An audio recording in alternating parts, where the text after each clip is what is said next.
दिव्यपीताम्बरधरः षड्भुजैरुपलक्षितः स्वपादनखचन्द्रांशु अंसिताज्ञानकश्मलः। हरिः ओं श्री दत्तात्रेयाय नमः। श्री साईनाथाय नमः। हरिः ओं। పరమేశ్వర స్వరూపమైన సభకి నమస్కారం. నిన్నటి రోజు ఉపన్యాసాన్ని పూర్తి చేసే సమయానికి గురు శిష్యుల మధ్య ఉండేటటువంటి సంబంధం ఎంత పవిత్రంగా ఉంటుందో, గురువనబడేటటువంటి వాడు మాత్రమే శిష్యుడి యొక్క ఆత్మోద్ధరణము చెయ్యడానికి ఎలా ప్రయత్నం చేస్తాడో, ఆ గురు శిష్య సంబంధము చేత శిష్యుడు మనుష్య జన్మలో ప్రవేశించినందుకు గాను ఆ మనుష్య జన్మని ఎలా సార్థకత చేసుకునేటటువంటి అదృష్టము లభిస్తుందో నిన్నటి రోజున కొన్ని విషయాలు విజ్ఞాపన చేసి ఉన్నాను. దత్తాత్రేయ స్వామి వారు ఆయన అంతటి స్థితిని పొందారు అంటే వారికి కూడా ఒక గురువు ఉండి ఉండాలి కదా. కాబట్టి దత్తాత్రేయుల వారికి ఎవరు గురువులు అంటే, మనకి నిన్నటి రోజున మీకు నేను 24 మంది గురువులు ఉన్నారు దత్తాత్రేయ స్వామి వారికి అని చెప్పి, అందులోంచి నీరు ఒక గురువు అని చెప్పి నీటిని గురించి కొన్ని విషయాలు, అంటే ఒక గురుస్వరూపంగా నీటిని గురించి దత్తాత్రేయుల వారు ఎలా స్వీకరించారు అన్న దాని గురించి మీకు కొన్ని విషయాలు విజ్ఞాపన చేసి ఉన్నాను. మీరు ఒక చిత్రమైనటువంటి విషయాన్ని గమనించండి. దత్తాత్రేయ స్వామి వారు తీసుకున్నటువంటి గురువులు 24 మంది గురువులు. 24 మంది గురువులు ఎక్కడున్నవారు అంటే, 24 మంది గురువులు ఈ లోకంలో ఉన్నవాళ్ళే. ఈ లోకంలో లేనివాళ్ళు, ఎక్కడో ఉన్నవాళ్ళు, ఆయనే సాక్షాత్తుగా ఒక త్రిమూర్త్యాత్మక స్వరూపం కాబట్టి, ఆయనే నారాయణాంశ సంభవుడు కాబట్టి, లేదా ఆయనే నారాయణ స్వరూపము కాబట్టి నేను ఎవరిని ఉపాసించగలను, అందుకని స్వయం ప్రకాశకమై నాకని మళ్ళీ ఇంకా వేరే గురువు లేరు అని ఆయన అనలేదు. ఆయన ఒక చిత్రమైనటువంటి మాట అన్నారు, నాకు కూడా గురువులు ఉన్నారు. ఈ గురువులు వారంతట వారుగా వచ్చి ఏదైనా ప్రబోధం చేశారా, లేకపోతే దత్తాత్రేయుల వారు వారిని గురువులుగా స్వీకరించారా అంటే, నేను వారిని గురువులుగా స్వీకరించాను అన్నారు. ఎవరు వారు అంటే 24 మంది. ఆ 24 మంది యొక్క పేర్లు మనం కానీ పరిశీలన చేశామనుకోండి, మనకు కొంచెం ఆశ్చర్యంగా ఉంటుంది. అందులో ఏదో మహాభక్తులైనటువంటి వాళ్ళు, భగవంతుణ్ణి ఆరాధన చేసిన వాళ్ళు, వేదాంగములు ఉపనిషత్తులు చదువుకున్న వాళ్ళు, ఇలాంటి వాళ్ళ పేర్లుంటే అందులో పెద్ద ఆశ్చర్యపడవలసినటువంటి అవసరం ఏమి ఉండదు. కానీ 24 మంది గురువుల పేర్లు దత్తాత్రేయుల వారి వింటే, పృథివీ, ఆపస్, తేజో, వాయు, ఆకాశములు, సూర్యుడు, చంద్రుడు, సముద్రము, అక్కడికి 80 గురువులు. తర్వాత పాము, మక్షికము, ఒక కొండ చిలవ, పావురము, పతంగము, భ్రమరము, బాణములు తయారు చేసేటటువంటి ఇషుకారుడు, చేప, అక్కడికి 16 మంది. ఆ తర్వాత ఒక బాలుడు, ఒక కన్య, పింగళ అనబడేటటువంటి ఒక వేశ్య, ఒక ఏనుగు, ఒక సాలెపురుగు, ఒక హరిణము, ఒక లకుముకి పిట్ట, ఇలాంటి వాటిని తీసుకుని ఆయన ఒక కన్య, ఈ మొత్తం 24 మందిని కూడా తన గురువులుగా ప్రకటించారు. మనకి ఇది కొంచెం ఆశ్చర్యంగా ఉంటుంది. దత్తాత్రేయ స్వామి అంతటి వారి ఏమిటి, వారికి గురువుల్లో కొండ చిలవా, లేకపోతే ఒక పావురమా, అది కూడా కాదు ఒక లకుముకి పిట్ట, ఇవన్నీ ఎలా గురువులు అవుతాయి అని మనకు అనుమానం వస్తుంది. కానీ ఇక్కడ మీరు చూడవలసినటువంటి ఒక రహస్యం ఒకటి ఉంది. మీరు దత్తాత్రేయుల వారికి 24 మంది గురువులు అని ఈ పేర్లు చదివేసి ఏదో ఒక్కొక్క వాక్యంలో దీని నుంచి ఇది గ్రహించారు, దీని నుంచి ఇది గ్రహించారు అని ఒక మాట చెప్పారనుకోండి, దానివల్ల మీరు పొందేటటువంటి లబ్ధి ఉండదు. ఎందుకంటే భాగవతంలో ప్రత్యేకంగా ఏకాదశ స్కంధంలో 11వ స్కంధంలో దత్త అవధూత సంవాదము అని ఒక పెద్ద అధ్యాయం. అందులో యదుమహారాజు గారు అవధూతల యొక్క సంవాదము. యదు అనబడేటటువంటి రాజుకి ఒక అవధూత తన పాఠాన్ని వివరణ చేస్తారు. అది వారి మధ్య సంవాదంగా చెప్తారు. అయితే అక్కడ దత్తాత్రేయ స్వామి వారిని అవధూత అన్న పేరుతో పిలిచారు. పిలిచినప్పటికీ అది ఆ అవధూత ఎవరో కాదు, ఆయన దత్తాత్రేయ స్వామి వారి పేరు వాడలేదు, కానీ భాగవతంలో మాత్రం అవధూత అని పిలిచారు. కృష్ణ భగవానుడు అవతార పరిసమాప్తికి ముందు ఉద్ధవుడికి చేసినటువంటి ప్రబోధంలో ఈ యదు అవధూత సంవాదం వస్తుంది. అందులో కూడా ఈ 24 మంది గురువుల గురించి ప్రస్తావన చేస్తారు. అయితే చిత్రం ఏంటంటే లోకంలో ఉండేటటువంటి విషయాల్ని ఆయన 24 మంది గురువులుగా స్వీకరించారు. అయితే దీనివల్ల మనం తెలుసుకోవలసినటువంటి సారాంశం ఏమైనా ఉంటుందా అసలు అంటే, మీకు గురువుకి భగవంతుడికి ఒక చిన్న భేదం ఒకటి ఉంటుంది. గురువు యొక్క పాదములు పట్టుకోవడం వల్ల భగవంతుడు పరిగెత్తుకుంటూ వచ్చి మీ ముంగిట నిలబడవచ్చు, కానీ భగవంతుడి పాదములు పట్టుకున్న గురువు దొరుకుతాడని మాత్రం నమ్మకం ఏం లేదు. అంటే ఒక్కొక్కసారి భగవంతుడి పాదములు పట్టుకుని ఒక ప్రయోజనం నెరవేరవచ్చు, కానీ గురువు భగవద్దత్తమై దొరికేటటువంటి సందర్భాలు తక్కువగా ఉండి ఉండవచ్చు. మీకు చూడండి, ఏదో ఒక కోరికతో ఒక తపస్సు చేస్తారు, ఆ కోరిక తీరినప్పుడు భగవంతుడు వరాన్ని ఇస్తాడు, దాంతో పూర్తయిపోతుంది. కానీ నాకు జ్ఞానము కావాలి, ఆ జ్ఞానమును బోధ చెయ్యడానికి నాకు ఒక గురువు కావాలి అని అడిగేటటువంటి వాడు ఉండడు. పైగా మీకు సృష్టిలో ఒక పెద్ద రహస్యం ఉంది. వినేటటువంటి వాళ్ళందరూ వింటారు, గురువుని ఆశ్రయించే వాళ్ళందరూ ఆశ్రయిస్తారు, కానీ ఉద్ధరణ ప్రధానంగా రెండింటి మీద ఆధారపడి ఉంటుంది. ఒకటి, శిష్యుడి యందు గురువుకి అనుగ్రహము లేకపోవచ్చు. ఒక్కొక్కసారి గురువు యొక్క అనుగ్రహము శిష్యుని యందు ప్రత్యక్షముగా ప్రసారము కాదు, కాకపోయినా విపరీతమైనటువంటి సాధన చేస్తాడు. ఆ గురువుని మనసులో పెట్టుకుని ఆయన నా గురువు అని వరిస్తాడు. శిష్యుడు మనసులో వరించి సాధన చేస్తాడు. మీకు నేను ఒక ఉదాహరణ చెప్తాను. ఏకలవ్యుడికి ద్రోణాచార్యుల వారు ఎప్పుడూ ప్రత్యక్షంగా విలువిద్య బోధ చేయలేదు. అయినా సరే ద్రోణాచార్యుల వారిని మనస్సులో పెట్టుకుని ఉపాసన చేసి ఏకలవ్యుడు అర్జునుణ్ణి మించిపోగలిగినంతటి విలుకాడు కాగలిగాడు. అక్కడ గురువు యొక్క ప్రత్యక్షమైనటువంటి అనుగ్రహం ఉన్నదా అంటే లేదు. అయినా సరే ఏకలవ్యుడు ఆ స్థితిని పొందగలిగాడు. ఒక్కొక్కసారి శిష్యుడికి సమర్థత ఉండదు. మిగిలినటువంటి శిష్యులతో పోలిస్తే ఆ ఆశ్రయించినటువంటి శిష్యుడికి ఏమి యోగ్యత ఉండదు. అతనే మిగిలిన వాళ్ళతో పోలిస్తే పెద్ద గొప్పవాడు కాడు, పెద్దగా విషయ పరిజ్ఞానం ఉన్నవాడు కాదు, కానీ గురువు యొక్క అనుగ్రహం ప్రసరిస్తుంది. గురువు యొక్క అనుగ్రహం ప్రసరించింది అనుకోండి, ఆ కాలమునందు ఆయన చుట్టూ ఉన్న వాళ్ళందరిలోకి ఈయన చాలా మేలుబంతి కావచ్చు. ఆ స్థితిని గురువు యొక్క అనుగ్రహ ప్రసారం చేత ఎందుకు పనికిరాడు అనుకున్నటువంటి శిష్యుడు ఆ స్థితికి వెళ్ళిపోతాడు. అలా చాలా సందర్భాలు ఉన్నాయి. మీకు నేను నిన్నటి రోజున సూరి నాగమ్మ గారి గురించి ఒక విషయాన్ని ప్రస్తావన చేసి ఉన్నాను. అసలు ఆ తల్లి అయితే బడికి వెళ్ళి చదువుకున్నదే లేదు. పైగా 12వ సంవత్సరం వచ్చేటప్పటికే తల్లిదండ్రులు పోయారు, భర్త పోయారు ఆవిడికి. అటువంటి ఆవిడ బయటికి కూడా ఎప్పుడూ వెళ్ళి మాట్లాడడం తెలియనటువంటి ఒక స్త్రీ సూరి నాగమ్మ గారు ఎంత అమాయకమైనటువంటి జీవితం జీవించారు అనడానికి ఒక్క ఉదాహరణ చెప్తాను. ఆవిడ మొట్టమొదటిసారి తిరువణ్ణామలై వెళ్ళినప్పుడు ఆవిడ కూర్చున్నటువంటి కంపార్ట్మెంట్లో 4 ఉన్నారు. ఆవిడ కాకుండా ఇంకో 3 స్త్రీలు. చీకటి పడిపోయింది. తిరువణ్ణామలైలో దిగి ఆశ్రమానికి వెళ్ళొచ్చా వెళ్ళకూడదా ఆవిడికి తెలియదు. అప్పుడు 6 దాటితే ఆశ్రమాల్లోకి స్త్రీలని రానిచ్చేవారు కాదు. అంత రమణులైన నడువడి అంటే అలా ఉండేది. అందుకని స్త్రీలు 6 దాటితే ఆశ్రమంలోకి వెళ్ళడానికి వీల్లేదు. బసకి వెడితే గది దొరుకుతుందో దొరకదో తెలియదు. ఈవిడ చూస్తే ఎప్పుడూ బయటికి వచ్చి ఎవరితో మాట్లాడనటువంటి తల్లి.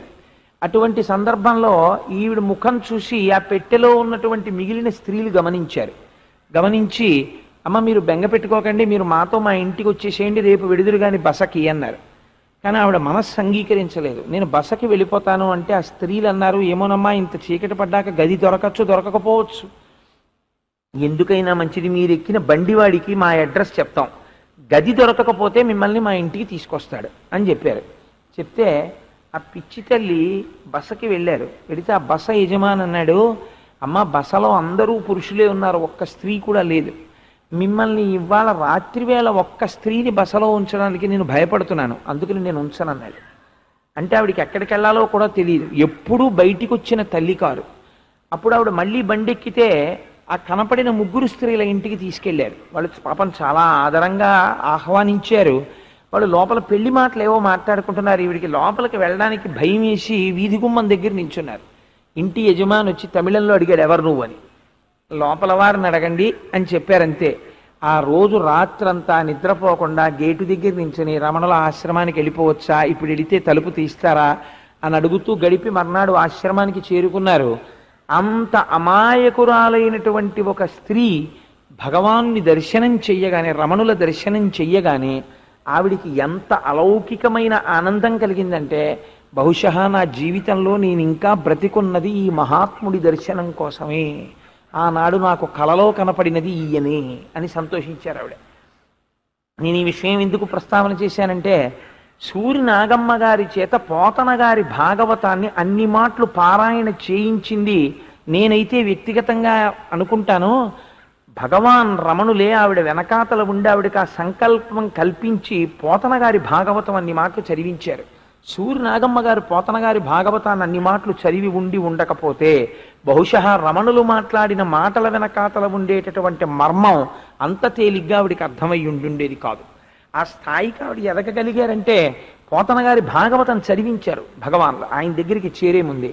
ఇక్కడ మీరు చెప్పండి, గురువు ప్రత్యక్ష ప్రసారమునకు ముందు ఏ ప్రసారం ఉన్నది? పరోక్ష ప్రసారం ఉన్నది. తర్వాత ఏది ఉన్నది? ప్రత్యక్ష ప్రసారం ఉన్నది. ఒక్కొక్కసారి ఇంకా చిత్రంగా ఉంటుంది. అసలు ఒక్కొక్కడికి చెప్తే ఏమీ అర్థం కాదు. ఏమీ అర్థం కానటువంటి శిష్యుణ్ణి అవతల వారి యొక్క భాష తెలియదు, యువతల వారికి చెప్పడానికి ఆ భాష రాదు. అయినా గురువు దృష్టి ప్రసారం చేస్తారు. ఒక్కొక్కసారి కేవలం ఆ కళ్ళల్లోకి అలా చూస్తారు. చూసేటప్పటికీ అవతల వారిలో ఉన్నటువంటి అజ్ఞానం అంతా పటాపంచలైపోతుంది. ఆ స్థాయికి చేరినటువంటి గురువు అయి ఉండాలి. అది అందరూ చెయ్యలేరు. అలా చెయ్యగలగాలి అంటే దానికి చాలా సమర్థుడైనటువంటి గురువు అయి ఉండాలి ఆయన. కాబట్టి అలా చేసిన సందర్భాలు మనకి చరిత్రలో కోకొల్లలు. ఎంతమంది గురువులు ఎంతమందిని దృష్టి ప్రసారంతో ఉద్ధరించారో. అందుకే మీకు గురువుల ముందు, అమ్మవారి ముందు తాబేలు పెడుతుంటారు. తాబేలుని ఎందుకు పెడతారో తెలుసా అండి? తాబేలు కేవలము తన చూపుల చేత మాత్రమే పోషిస్తుంది, స్తన్యం ఇవ్వదు బిడ్డలకి. అలాగే చేప, ఆ తాబేటిని పెట్టడం వెనకాతల ఉండే రహస్యం అది. మీరు ఉత్తర భారతదేశంలో అమ్మవారి దేవాలయాలకు వెడితే అమ్మవారి దేవాలయాల ముందు తాబేళ్లు ఉంటాయి. ప్రత్యేకించి నీటి కొలనులు పెట్టి నీటి కొలనుల్లో తాబేళ్లని పెంచుతారు అక్కడ. సరే, నేను ఈ విషయాలు ఎందుకు మీతో ప్రస్తావన చేశాను అంటే, గురుకటాక్షము అనేటటువంటిది ఏ విధంగా ఉంటుంది అంటే ఈ విధంగా ఉంటుంది అని ప్రత్యేకంగా మీరు పద్ధతి చెప్పడం కుదరదు. ఎవరికి ఎవరు గురువు అని చెప్పవలసి వచ్చిందనుకోండి, అప్పుడు కూడా చెప్పడం కుదరదు. ఎందుకంటే ఒక్కొక్క నాడు గురువు వైభవం శిష్యుడి యొక్క పరిశ్రమ చేత ప్రకాశిస్తుంది. నేను ఈ మాట అంటే మీరు కొంచెం ఆశ్చర్యపోవచ్చు. అదేంటంటే అంత చాలా బరువైన మాట మీరు మాట్లాడారు అని మీరు అనుకోవచ్చు. గురువు అన్న మాటని శిష్యుడంత పూనికతో తీసుకుని గురువు యొక్క ఖ్యాతి నిలబెట్టిన శిష్యులు ఉంటారు. మీకు నేను ఒక ఉదాహరణ చెప్తాను. నేను అన్న మాట అనవసరంగా నేను అనకూడదు కదా సభాముఖంగా.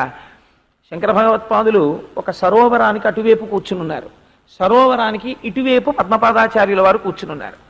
శంకరులు యథాలాపంగా ఓ మాట అన్నారు, ఇలా రా అన్నారు. అంటే ఆయన ఉద్దేశ్యం నీళ్ళమించి వచ్చేయమని కాదు, ఇలా రా అంటే ఒకసారి నా దగ్గరికి రా అని. కానీ అది పద్మపాదాచార్యుల వారికి ఎలా అనిపించిందంటే, గురువుగారు ఇలా రా అంటున్నారు అంటే నన్ను సరోవరం నుంచి రమ్మన్నారు. గురువు నన్ను సరోవరం నుంచి రమ్మని ఆజ్ఞాపించినప్పుడు నేను అటువైపు నుంచి తిరిగి గురువు గారి దగ్గరికి వెళ్ళడం అర్థరహితం. గురువు ఇలా రా అన్నప్పుడు ఇలా వెళ్ళిపోవడమే. గురువు ఉట్టినే అనరు, ఆయన అన్నారంటే ఆయన మాట నన్ను రక్షిస్తుంది అనుకున్నారు అంతే. అనుకుని మనస్సులో గురి కుదిరినది. ఇదే రమణులు అంటారు, గురువు అనగా ఎవరు? నీకు గురి నేర్పినవాడు. ఆ గురి శంకరులు ఈ మాట అన్నారు అంతే. నీళ్ల మీద నడిచారు ఆయన. నడుస్తుంటే గురువు మాట మీద ఇంత విశ్వాసంతో నడుస్తున్నామని, ఆయన నడుస్తున్నప్పుడు ఆయన పాదాలు మునిగిపోకుండా పద్మాలు వచ్చి ఆయన పాదాలని మోసాయి. పద్మముల చేత మోయబడిన పాదములు కలిగిన వాడు కాబట్టి ఆయనకి పద్మపాదాచార్యులని పేరు వచ్చింది. ఇక్కడ మీరు చెప్పండి, అది ఏమైనా అలౌకికమైన, లేకపోతే తంత్ర విద్యతో కూడిన, లేకపోతే ఏదో ఒక మాయావి ప్రకటించేటటువంటి విశేషమా, లేకపోతే ఒక గురువు యందు శిష్యుడికి ఉన్నటువంటి పూనిక? అంటే గురువు యందు శిష్యుడికి ఉన్న పూనిక గురువు యొక్క వైభవాన్ని ప్రకాశింపచేస్తుంది.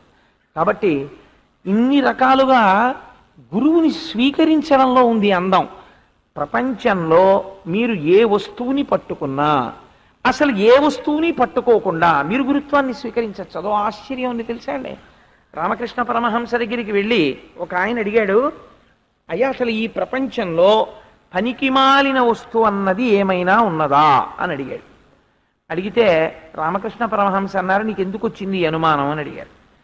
అసలు నాకు ఎందుకో అది తెలుసుకోవాలనుందండి అన్నాడు. ఇలా అడిగేవాడు ఎవడో ఉండడు గురువుల దగ్గరికి వచ్చి. పరమహంస అన్నారు, నీకు ఒక 3 గంటల సమయం ఇస్తున్నాను.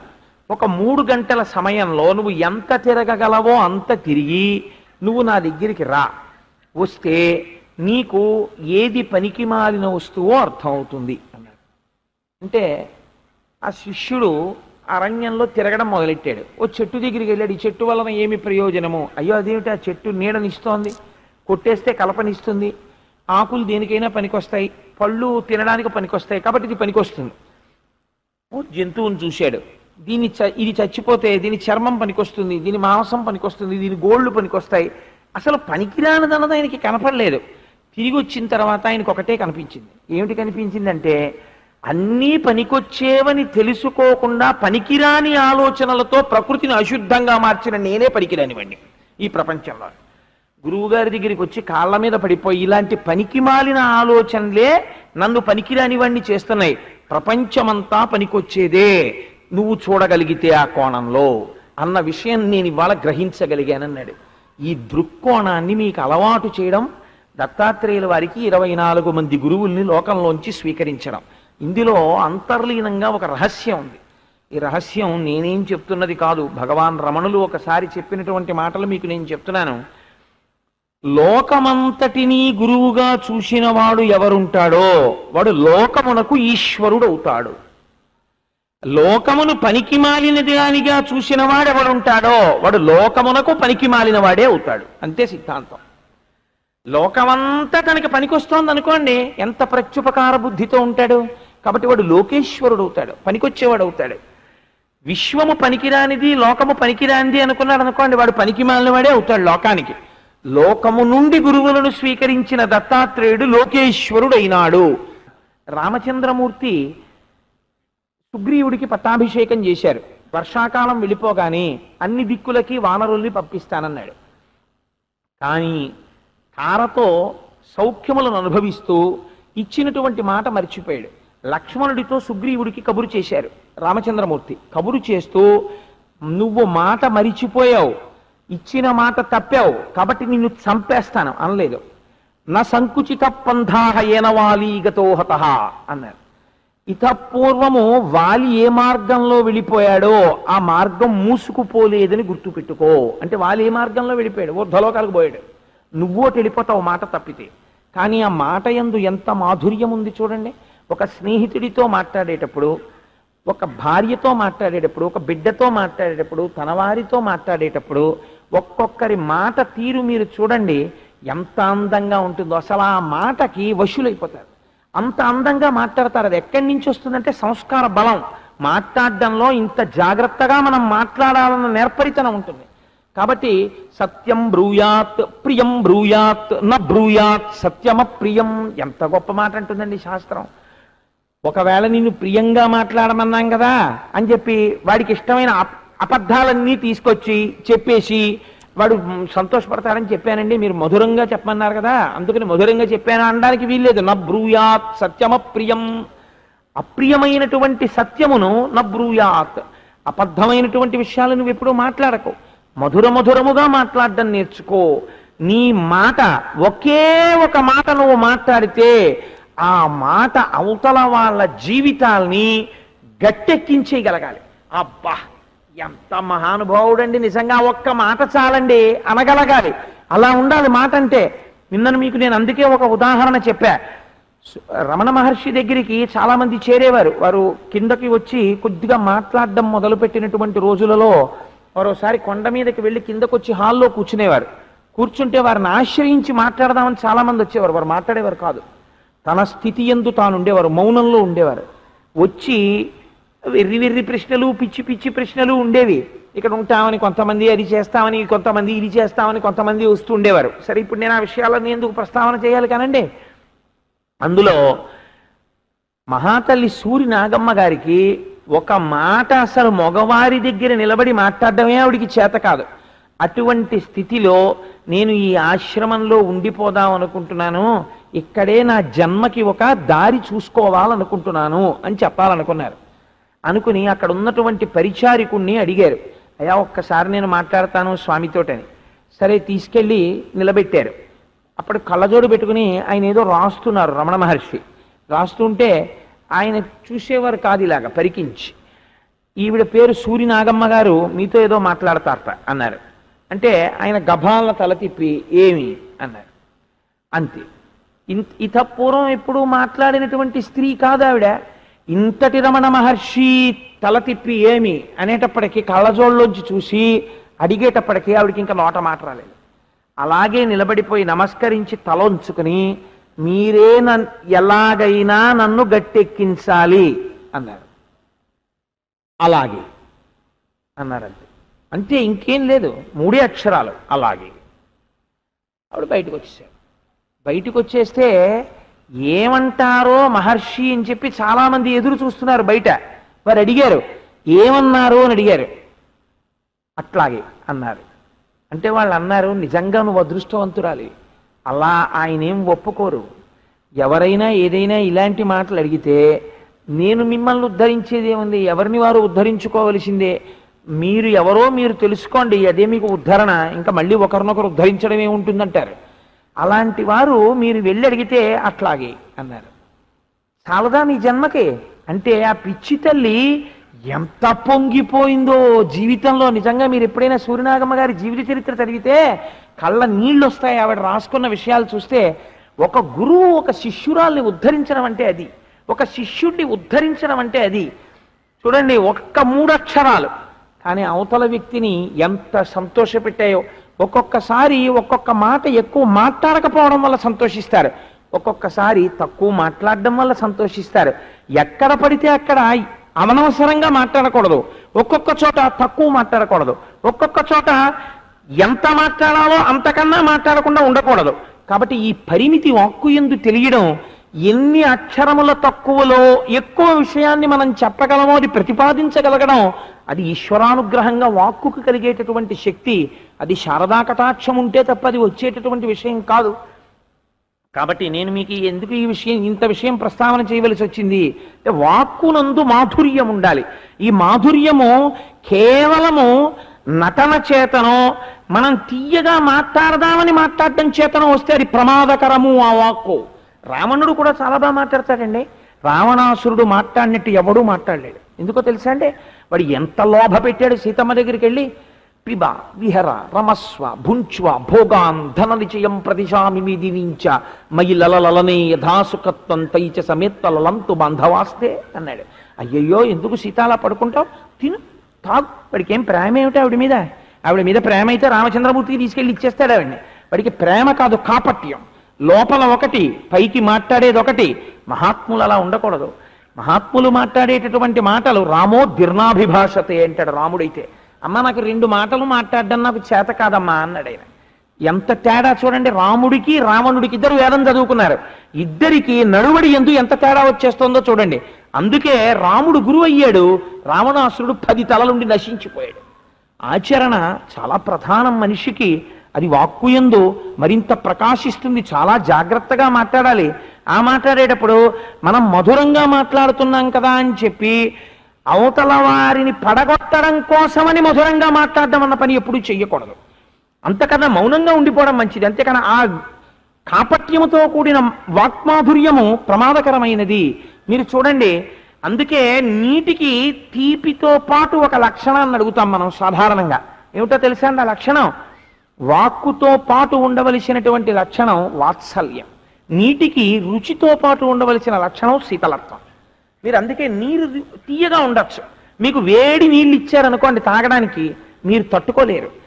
మీకు ఇప్పుడంటే నిజంగా భారతదేశ స్వాతంత్ర సంగ్రామంలో మన దేశానికి స్వాతంత్రం తేవడానికి మహాత్ములు ఎన్ని బాధలు పడ్డారో ఎప్పుడైనా చదివితే, అరేరే ఇవాళ మనం అనుభవిస్తున్నటువంటి ఈ స్వాతంత్రం వెనకాతల ఎన్ని కష్టాలున్నాయని మనకు అనిపిస్తుంది.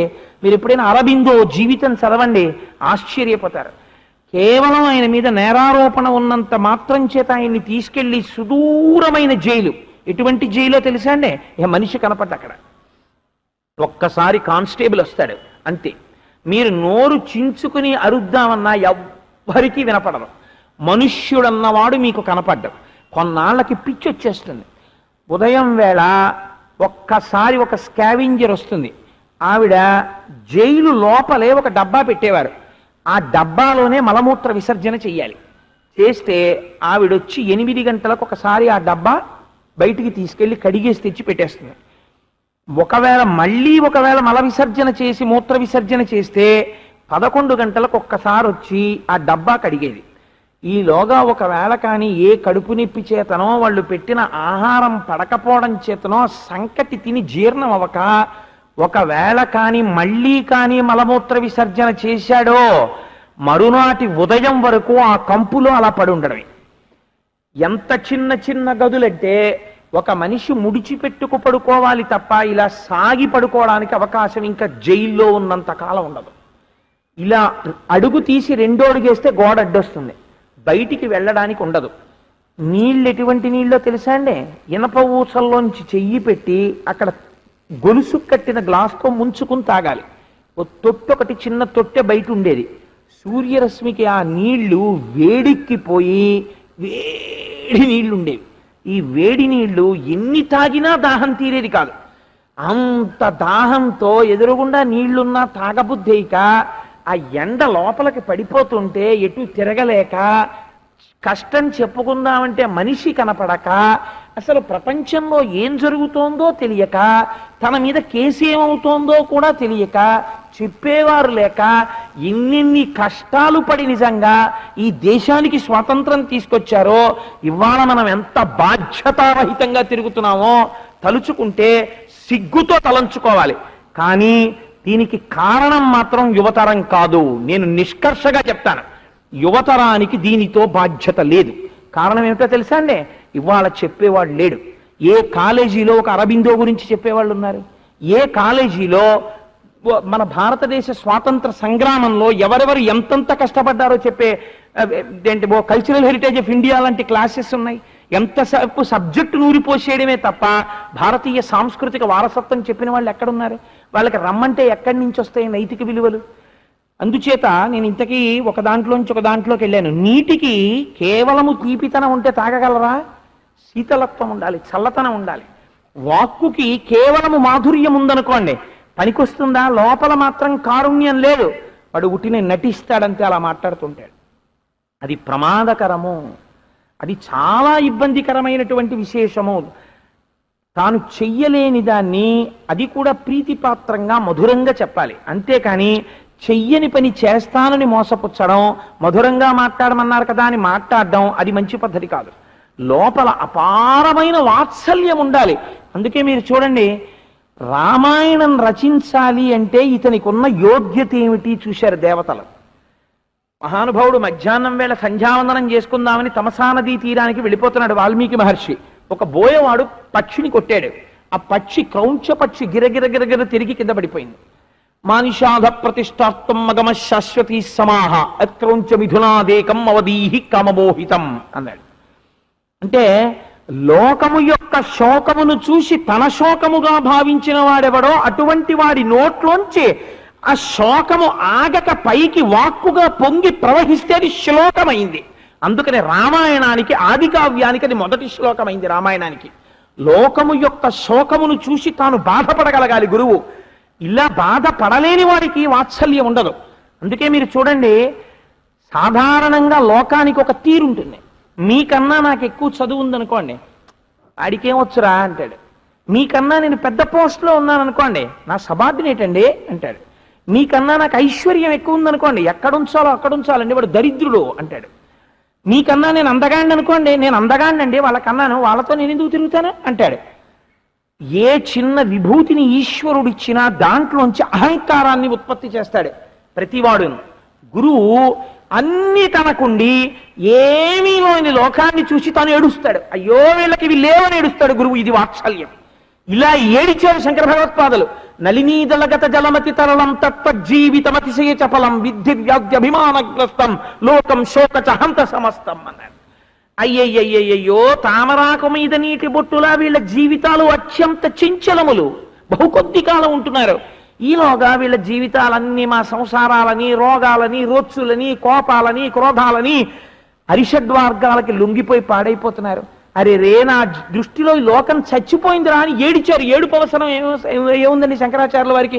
చిదానంద రూప శివోహం శివోహం అని చెప్పుకున్న శంకరులు లోకం కోసం ఇచ్చారు. ఆ ఏడవడంలో వాత్సల్యం ఉంది. వాల్మీకి పిట్ట కోసం ఏడవడంలో వాత్సల్యం ఉంది. రమణ మహర్షి కోతుల్ని చూసి ఏడవడంలో వాత్సల్యం ఉంది. ఇది ఉండాలి. భగవాన్ ఎక్కడో లోపల కూర్చుంటే చెట్టు మీద ఉన్నటువంటి కోతులు కిచకిచకిచకిచలు ఆడుతూ వచ్చేవి. వస్తే ఆ కోతి నన్ను ఏదో చెప్పాలని పిలుస్తోందని చెప్పి బయటికి వెళ్ళేవారు. చుట్టూ శిష్యులు నిలబడి, శిష్యులు అని అందరినీ అనొచ్చు అనకూడదో నాకు తెలియదు ఆ చుట్టూ ఉన్న వాళ్ళని, ఎందుకంటే అది ప్రాజ్ఞతని బట్టి శిష్యులు అవుతారు తప్ప ఏదో చుట్టూ నించున్నంత మాత్రాన్ని శిష్యులు అయిపోరు.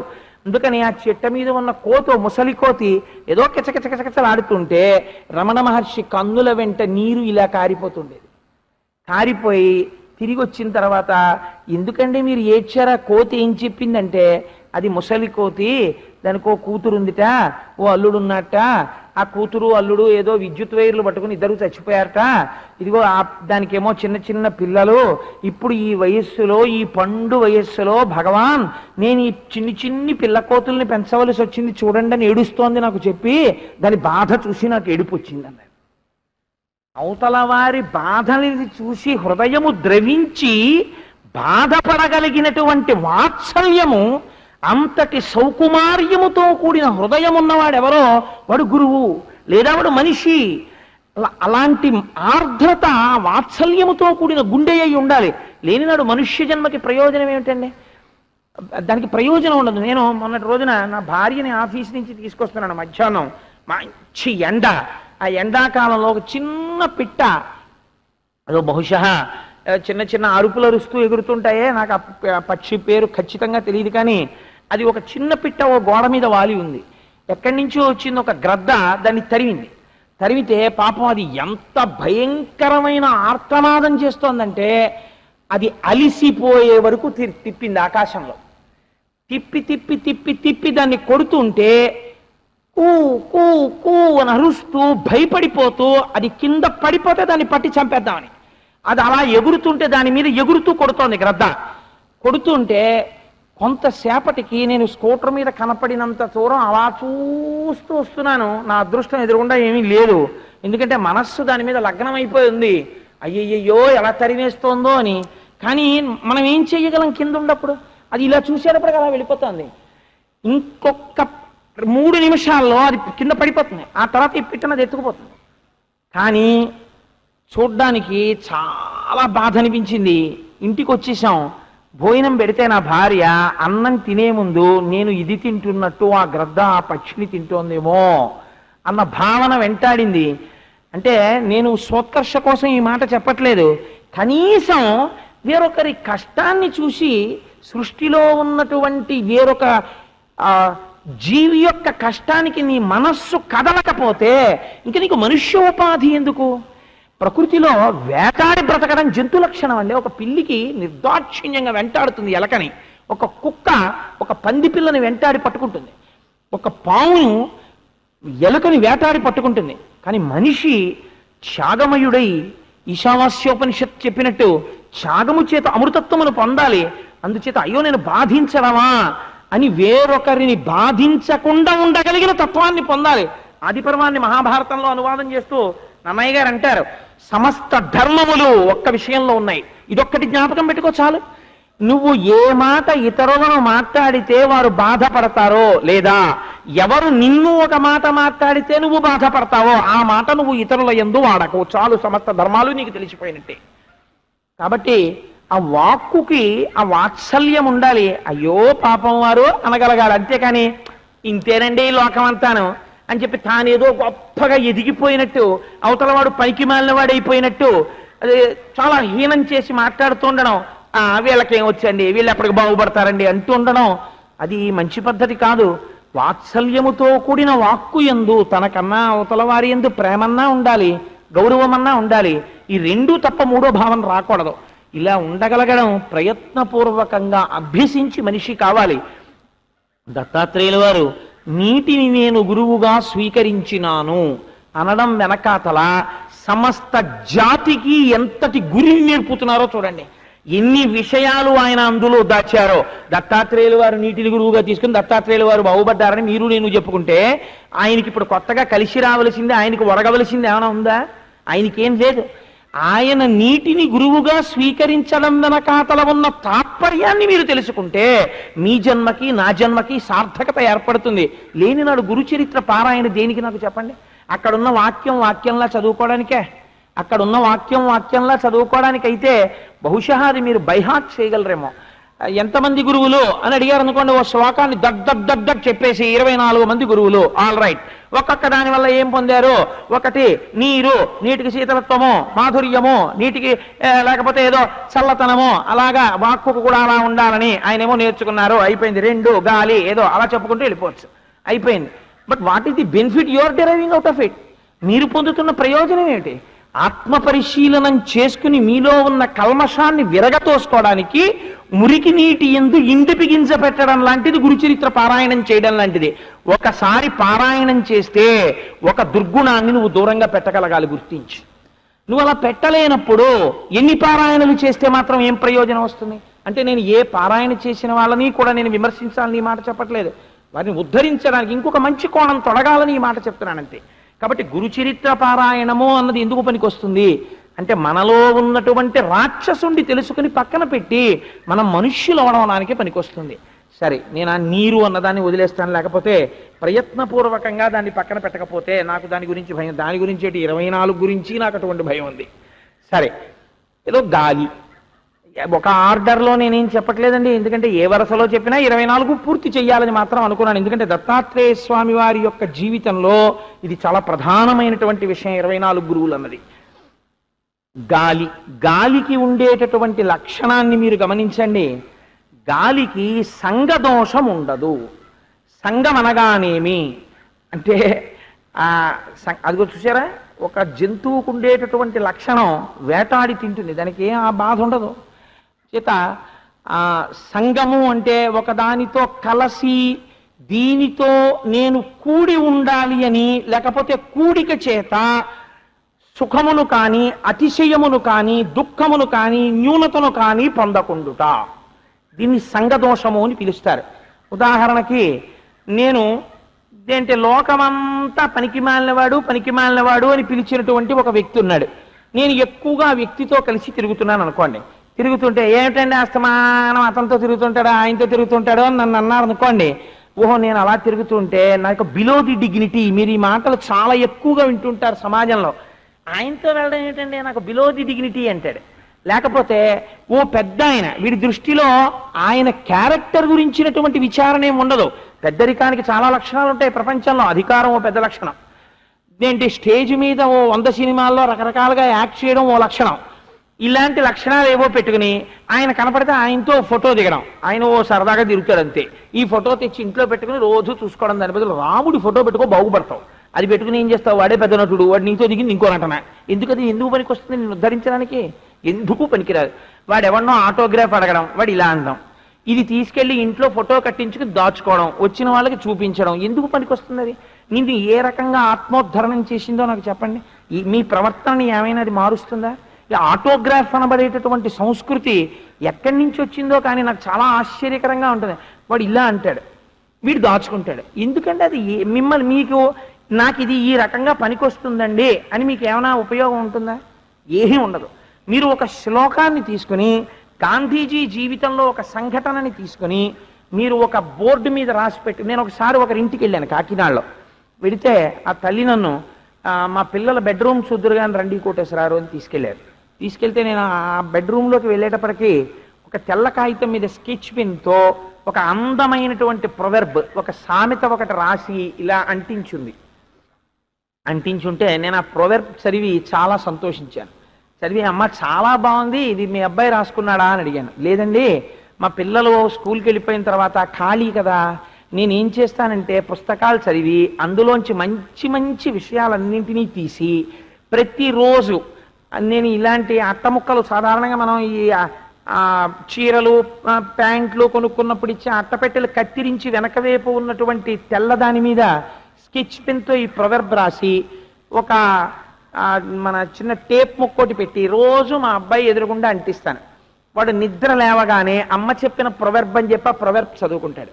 ఇలా మా వాడికి ఇప్పుడు చాలా ప్రొవెర్బ్స్ తెలుసండి. ప్రొవెర్బ్స్ అంటే సామెతలు తెలుసుకుని వాడి జీవితంలో అన్వయం చేసుకున్నాడు. అందుకని నా పిల్లలకి ఒక మంచి మాట చెప్పడానికి నేను ఇదో మార్గంగా తీసుకున్నాను. దానివల్ల నేను కూడా ఒక మంచి విషయం చదవాలి అని చదువుతూ ఉంటానండి అన్నారు. నాకు చాలా ముచ్చటేసింది. ఒక వ్యక్తి తనని తాను ఉద్ధరించుకోవడానికి, తన బిడ్డల్ని ఉద్ధరించడానికి ఎంత మంచి మార్గాన్ని ఎంచుకున్నారో చూడండి. ఇక వాయువుకి సంఘదోషం ఉండదు. సంఘదోషం అంటే ఇందాక చెప్పిన ఆటోగ్రాఫ్ సంస్కృతి. ఒక ఆయన పక్కన కూర్చుని ఫోటో తీయించుకోవడం. ఎందుకు ఈ ఫోటో అంటే ఆయన చాలా గొప్పవాడు సమాజంలో, అందుకని ఆయనతో ఒక ఫోటో ఉంటే మనం కూడా చాలా గొప్పవాళ్ళం అయిపోయామని ఒక పిచ్చి. అందుకని ఆ ఫోటో ఒకటి పెట్టుకోవడం. ఒక 3 ఏళ్ళో 4 ఏళ్ళో పోయిన తర్వాత ఆయన మర్డర్ చేస్తాడు. ఎక్కడ చేసిన తర్వాత కోర్టులో కేసు అవుతుంటుంది, వీడి ఫోటో దాచేస్తాడు.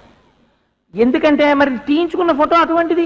ఇప్పుడు ఆయన కోర్టులో కల్ప్రిట్, అందుకని ఫోటో వీడి దాచేస్తాడేమో. రేపు వీడి దగ్గరికి వస్తారేమో ఇంట్రాగేషన్. కానీ ఎవడు చెప్పిన ప్రారంభం ఇవన్నీ ఎందుకు వచ్చింది? గాలి నుంచి ఈ విషయం నేర్చుకో అని చెప్పారు దత్తాత్రేయ స్వామి. గాలి చూడండి, ఇప్పుడు ఇందులోంచి గాలి వస్తుంది అనుకోండి, వస్తూ ఈ పువ్వుల మీదకి వచ్చింది అనుకోండి. ఈ పువ్వుల మీదకి రాగానే గాలి ఈ పువ్వుల యొక్క వాసనని తనలోకి తీసుకుంటుంది. తీసుకుని ఇలా వెళ్ళిపోతుంది. వెళ్ళిపోయినప్పుడు అక్కడ మీరు కూర్చున్నారనుకోండి, మీ మీదకి పూల వాసన వస్తుంది. ఈ గాలి ఇలా వెళ్ళిపోతూ వెళ్ళిపోతూ దీని మించి వెడితే మంచి సువాసన వస్తుంది, అందుకని నేను ఇంకొక డైరెక్షన్లో వెళ్ళను, ఇలాగే వెడుతూ ఈ పువ్వులు మించే వెడతానని గాలి ఏం వెళ్ళదు. ఒకవేళ ఇలా వెళ్ళిపోతుంటే అక్కడికి వెళ్ళిన తర్వాత కొంత మలం కనపడింది అనుకోండి, అమ్మ బాబాయ్ అక్కడ మలం ఉంది అందుకని నేను అటు వెళ్ళనని గాలికి తిరగదు, ఆ మలం మించి వెళ్ళిపోతుంది. వెళుతున్నవాడు దుర్వాసన అని ముక్కు మూసుకుంటాడు, కానీ గాలికి మాత్రం దుర్వాసన సువాసన అన్న సంఘం గాలికి ఉండదు. సంగము లేకపోవడం చేతనే గాలి అంత గొప్పదైనది. నమస్తే వాయో త్వమేవ ప్రత్యక్షం బ్రహ్మాసి త్వమేవ ప్రత్యక్షం బ్రహ్మ వదిష్యామి అని మనం శృతిలో ఒక మాట చెప్తారు. మీరు ఒక్క విషయం చూడండి, ప్రపంచంలో ఉండేటటువంటి జీవులన్నీ దేని చేత బ్రతికి ఉంటాయి అంటే గాలి చేతనే బ్రతుకుతాయి. అన్ని ప్రాణులు కూడా గాలి చేత బ్రతికేటప్పుడు దానికి సంఘదోషం కానీ ఉందనుకోండి గాలికి, అమ్మ బాబాయ్ పావులోకి నేను వెళ్ళడం ఏమిటండి, పావులోకి నేను వెళ్ళను ఊపిరి కిందని చెప్పి గాలి అంతా పావు దగ్గరికి వెళ్ళడం మానేసింది అనుకోండి, పాము ఏమైపోవాలి? ఒక పెద్ద పులి దగ్గరికి నేను వెళ్ళనందనుకోండి గాలి, పులి ఏమైపోవాలి? నేను సింహం దగ్గరికి వెళ్ళనందనుకోండి ఏమైపోవాలి? రేపు పొద్దున్న ఉరి తీసేస్తారని పరమ దుర్మార్గుడని సుప్రీంకోర్టు నిర్ణయించిన ఖైదీలోకి కూడా ఊపిరి రూపంలో గాలి వెళ్ళి వస్తూనే ఉంటుంది. ఆ ఊపిరి ఎప్పుడు ఆగుతుంది, ఆ గాలి ఎప్పుడు ఆగుతుంది వెళ్ళడం లోపలికి? ఒక్క ఈశ్వర శాసనం అయ్యేంత వరకు అలా వెళ్ళి వస్తూనే ఉంటుంది తప్ప నేను ఇందులోకి వెళ్ళడం ఏమిటి, ఇందులోంచి బయటికి రావడం ఏమిటని వాయువు అనుకుంది అనుకోండి, ఇంకసలు ఈ సృష్టి ఉంటుందా? ఈ సృష్టి ఉండదు. బుద్ధింకలోకి వెళ్ళాలి, వానపాములోకి వెళ్ళాలి, పాములోకి వెళ్ళాలి, పులిలోకి వెళ్ళాలి, సింహంలోకి వెళ్ళాలి, మనలోకి వెళ్ళాలి, అన్నిటిలోకి వెళ్ళాలి. అన్నిటిలోకి వెడితేనే ఆ రకంగా ఉన్నటువంటి ప్రాణులన్నీ కూడా బ్రతుకుతాయి. మీకు ఇంకొక గొప్ప ఆశ్చర్యకరమైన లక్షణం చెప్పనండి. గాలి చేసేటటువంటి మహోపకారం ఒకటి ఉంది. ఒకే గాలి మీరు అని పీల్చగానే లోపలికి వెళ్ళగానే గాలి 10 రకాలుగా విడిపోతుంది. విడిపోతే దాన్ని ప్రాణ అపాన వ్యాన ఉదాన సమాన నాగ కూర్మ కృకర ధనంజయ దేవదత్తములని పిలుస్తారు 10 పేర్లతో. ఇందులో వ్యానము అని గాలి ఒక రకంగా మారుతుంది. మారితే ఏం చేస్తుందో తెలుసా అండి? ఒక్కొక్కరికి అంత్యేష్టి సంస్కారం చెయ్యరు. అంత్యేష్టి సంస్కారం చెయ్యరు అంటే నేను ఆ మాట ఎలా చెప్పాలో తెలియక నేను దాన్ని ప్రత్యేకంగా ప్రస్తావన చేయట్లేదు. ఎవరో ఒక వ్యక్తి ఎక్కడో పడిపోకూడని చోట ఆయన యొక్క శరీరాన్ని దూరంగా పారేశారు. ఎవరో పారేస్తే అక్కడ ఆ శరీరం పడిపోయి ఉండిపోయింది అని కూడా ఎవరికీ తెలియదు. అలా ఉండిపోయింది ఆ శరీరం. ఇప్పుడు ఆ శరీరంలోకి గాలి వెళ్ళదు, గాలి రాదు. కాబట్టి ఇప్పుడు ఆ శరీరం ఎలాగ మరి పంచభూతాల్లో కలిసిపోవాలి? అప్పుడు ఆ బాధ్యతను ఎవరు తీసుకుంటారో తెలుసా అండి? గాలి తీసుకుంటుంది.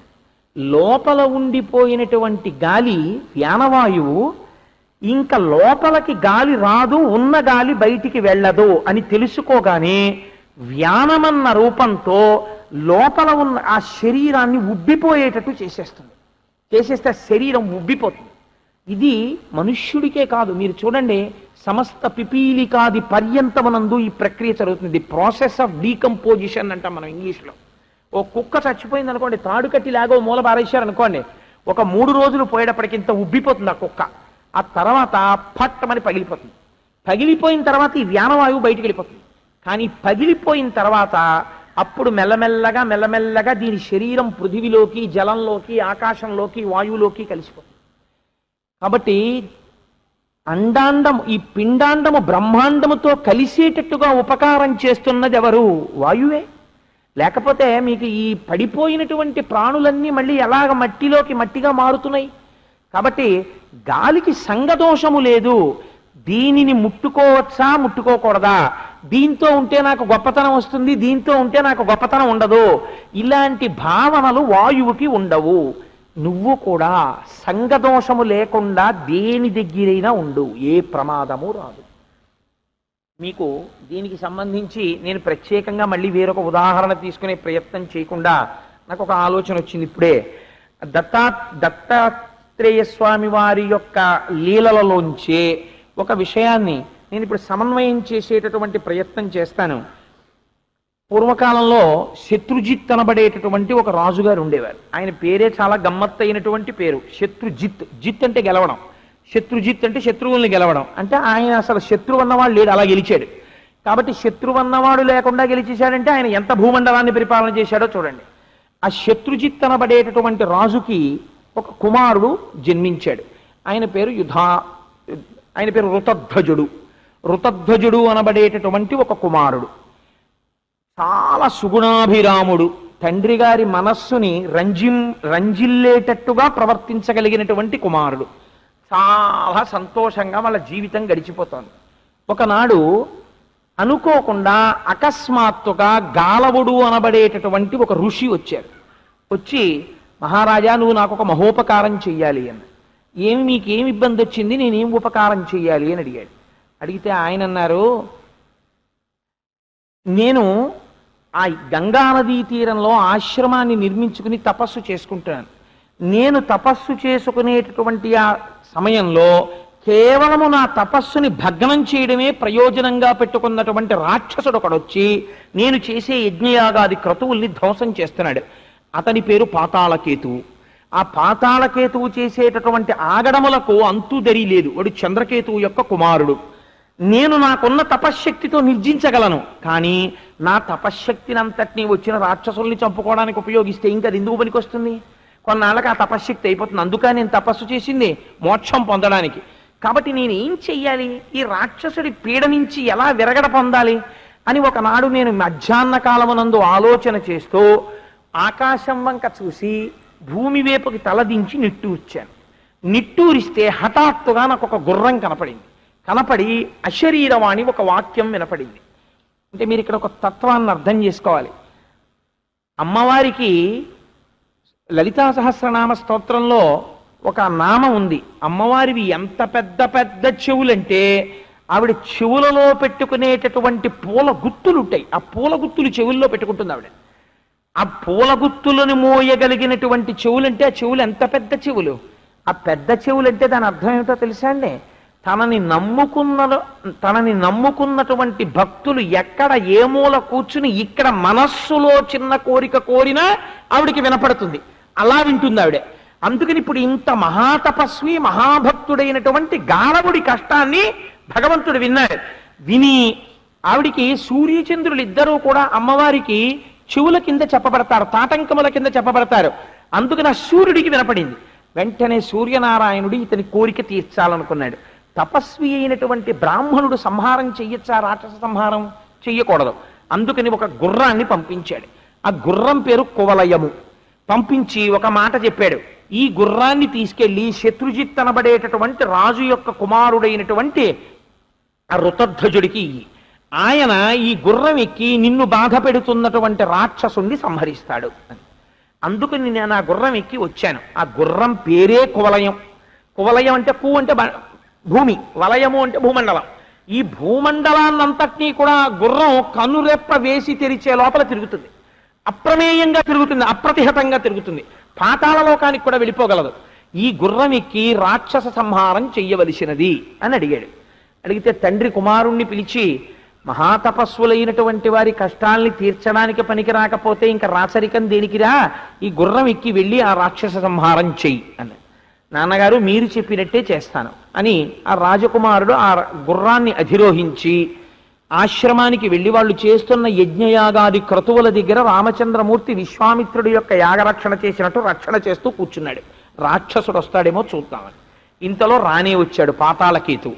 ఈ పాతాళకేతువుని సంహరించాలన్న ఉద్దేశంతో గుర్రం మీద వెంట తరిమాడు. ఆ పాతాళకేతువు పారిపోయాడు.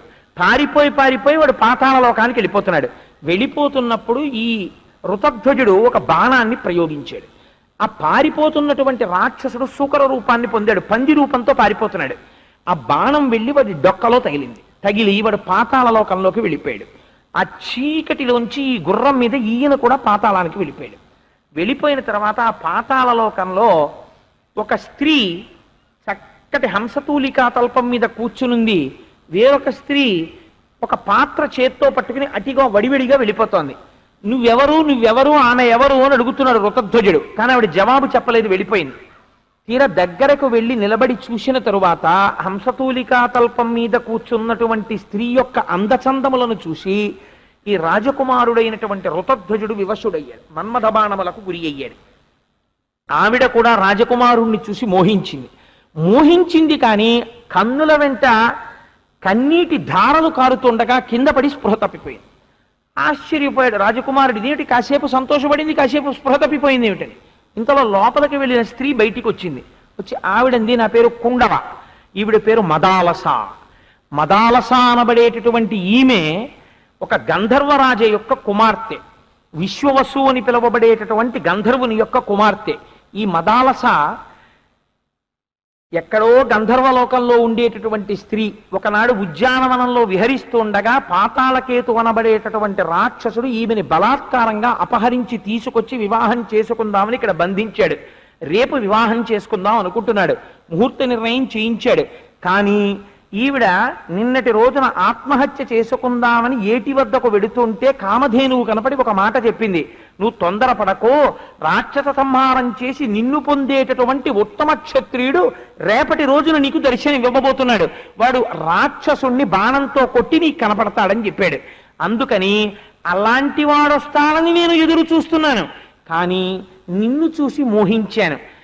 ఒక వ్యక్తి నాకు భర్త అవుతాడని తెలిసి ఉండి కూడా వేరొక పురుషుణ్ణి మోహించాను కాబట్టి నా వల్ల దోషం జరిగింది, అందుకని కన్నుల వెంట నీరు కారి స్పృహ తప్పాను. ఆయన అన్నాడు, ఆ రాక్షసుడు పంది రూపంలో వచ్చాడు, నేనే కొట్టాను బాణం పెట్టి, వాడు ఇప్పుడే అటుగా పారిపోయాడు, అందుకని ఇంకా మనకిద్దరికి బాధేం లేదు, వివాహం చేసుకుందాం అన్నాడు. ఆ కుండల రాజగురు వాళ్ళ కులగురువుని స్మరించింది. ఆ తుండిల మహర్షి వచ్చారు, వారిద్దరికి వివాహం చేశారు. గుర్రం ఎక్కించుకుని బయలుదేరుతున్నాడు ఋతధ్వజుడు. మదాలస ఋతధ్వజులు బయలుదేరేటటువంటి సమయానికి ఈ పాతాళకేతువు మళ్ళీ తన సైన్యంతో వచ్చాడు. ఈ సైన్యాన్నంతటినీ కూడా మట్టు పెట్టి ఋతధ్వజుడు మదాలసని తీసుకుని తన ఇంటికి వచ్చేసాడు. వచ్చి ఎంతో సంతోషంగా కాలం గడిపేస్తున్నారు. ఒకానొకనాడు తండ్రి పిలిచి, నాయనా, ప్రయత్నపూర్వకంగా రాజన్నవాడు తాపసులు సుఖంగా ఉన్నారో లేదో చూస్తూ ఉండాలి, అడవికి వెళ్ళి తపస్సు చేసుకునేవారు కుశలంగా ఉన్నారో లేదో చూసిరా. ఎంత ధర్మబద్ధంగా ఉండేవో చూడండి పరిపాలనలు. ఆ రాజకుమారుడు యమునా నదీ తీరానికి వచ్చి తిరుగుతున్నాడు. అక్కడ ఒక ఋషి కనపడ్డాడు. ఆ ఋషి కొంచెం దిగులుగా ఉన్నాడు. ఎందుచేత అని అడిగాడు రాజకుమారుడు. నాయనా, నేను ఒక పెద్ద యజ్ఞం చేస్తున్నాను, ఆ యజ్ఞం చేసినప్పుడు బ్రాహ్మణులకు నేను ఇవ్వవలసినటువంటి దానమునకు కావలసినంత ధనం నా దగ్గర లేదు, అందుకని బెంగ పెట్టుకున్నాను, నీ మెడలో మెరుస్తున్న రత్నాలహారాన్ని నాకు ఇస్తావా అని అడిగాడు. పరమధార్మికుడు కనుక వెంటనే తన మెడలో ఉన్న రత్నాలహారాన్ని తీసేసి, ఆ రాక్షసుడు ఆయన ప్రచ్ఛన్న వేషంలో వచ్చినటువంటి పాతాళకేతువు యొక్క తమ్ముడు తాళకేతువు, ఇది తెలియక రాజకుమారుడు ఆ రత్నాలహారాన్ని ఆ ఋషి రూపంలో ఉన్న రాక్షసుడికి ఇచ్చాడు. ఆయన, నేను ఇప్పుడే యమునా నదిలో స్నానం చేసి వస్తాను ఆయన, ఇక్కడ ఉండని చెప్పి ఆ రత్నాలహారం పట్టుకుని యమునలో దూకి స్నానం చేస్తున్నట్లుగా నటించి మునిగి వేరొక ఒడ్డు నుంచి బయలుదేరి అంతఃపురానికి వెళ్ళి, మహారాజా చెప్పలేక చెప్పలేక చెప్తున్నాను, ఎవరో ఒక రాక్షసుడు తీసిన దొంగ దెబ్బకి నీ కుమారుడు మరణించాడు. ఋష్యాశ్రమాల్లో ఋషులమందరం కలిసి ప్రేత సంస్కారం చేసేశాం. ఇదిగో రత్నాలహారాన్ని నీకు ఇచ్చి పెడదామని వచ్చాను. నీ కొడుకు యొక్క గుండెల మీద ఈ హారం ఉంది, తీసుకోమని ఇచ్చాడు. ఈ మాటలు విని తల్లిదండ్రులు ఘోరమన్నారు. కానీ మహాపతివ్రత అయినటువంటి మదాలస భర్త మరణించాడని తెలియగానే ప్రాణాలు వదిలిపెట్టేసి, కొడుకు మరణించాడు, కోడలు మరణించిందనుకున్న రాజు తన కోడలకి అంచేష్టి సంస్కారాన్ని పూర్తి చేసేశాడు. పూర్తి చేసేసిన తర్వాత ఈ రత్నాలహారం పట్టుకుని తాళధ్వజుడు మళ్లీ ఋషి రూపంలో యమునకి ఆవలి ఒడ్డు నుంచి వెళ్ళి, మహానుభావా నేను వెళ్ళొచ్చాను, చాలా సంతోషం అని ఆ పిల్లవాడికి చెప్తే, ఆ రాజకుమారుడు చాలా సంతోషపడిపోయి నేను ఇంటికి వెళ్ళొస్తానని చెప్పి ఆయన దగ్గర ఆశీర్వచనం పుచ్చుకుని అక్కడి నుంచి బయలుదేరి ఇంటికి వస్తున్నాడు. ఈయన్ని చూసి అందరూ ఆశ్చర్యపోతున్నారు, ఇదేడు చచ్చిపోయాడు అనుకున్నాం, వచ్చేస్తున్నాడు ఏడు తిరిగని.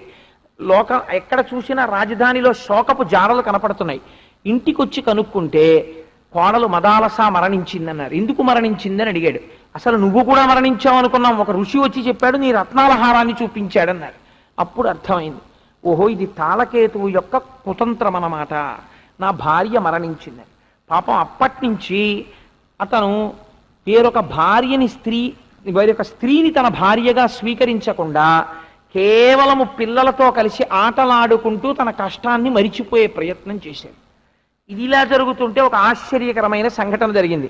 పాతాళలోకం నాగలోకంలో ఉన్నటువంటి ఇద్దరు నాగకుమారులు భూలోకానికి వచ్చి వేరు వేషాలతో ఈ రాజకుమారుడితో ఆడుకుని సాయంకాలం మళ్ళీ పాతాళలోకానికి వెళ్ళిపోయేవారు.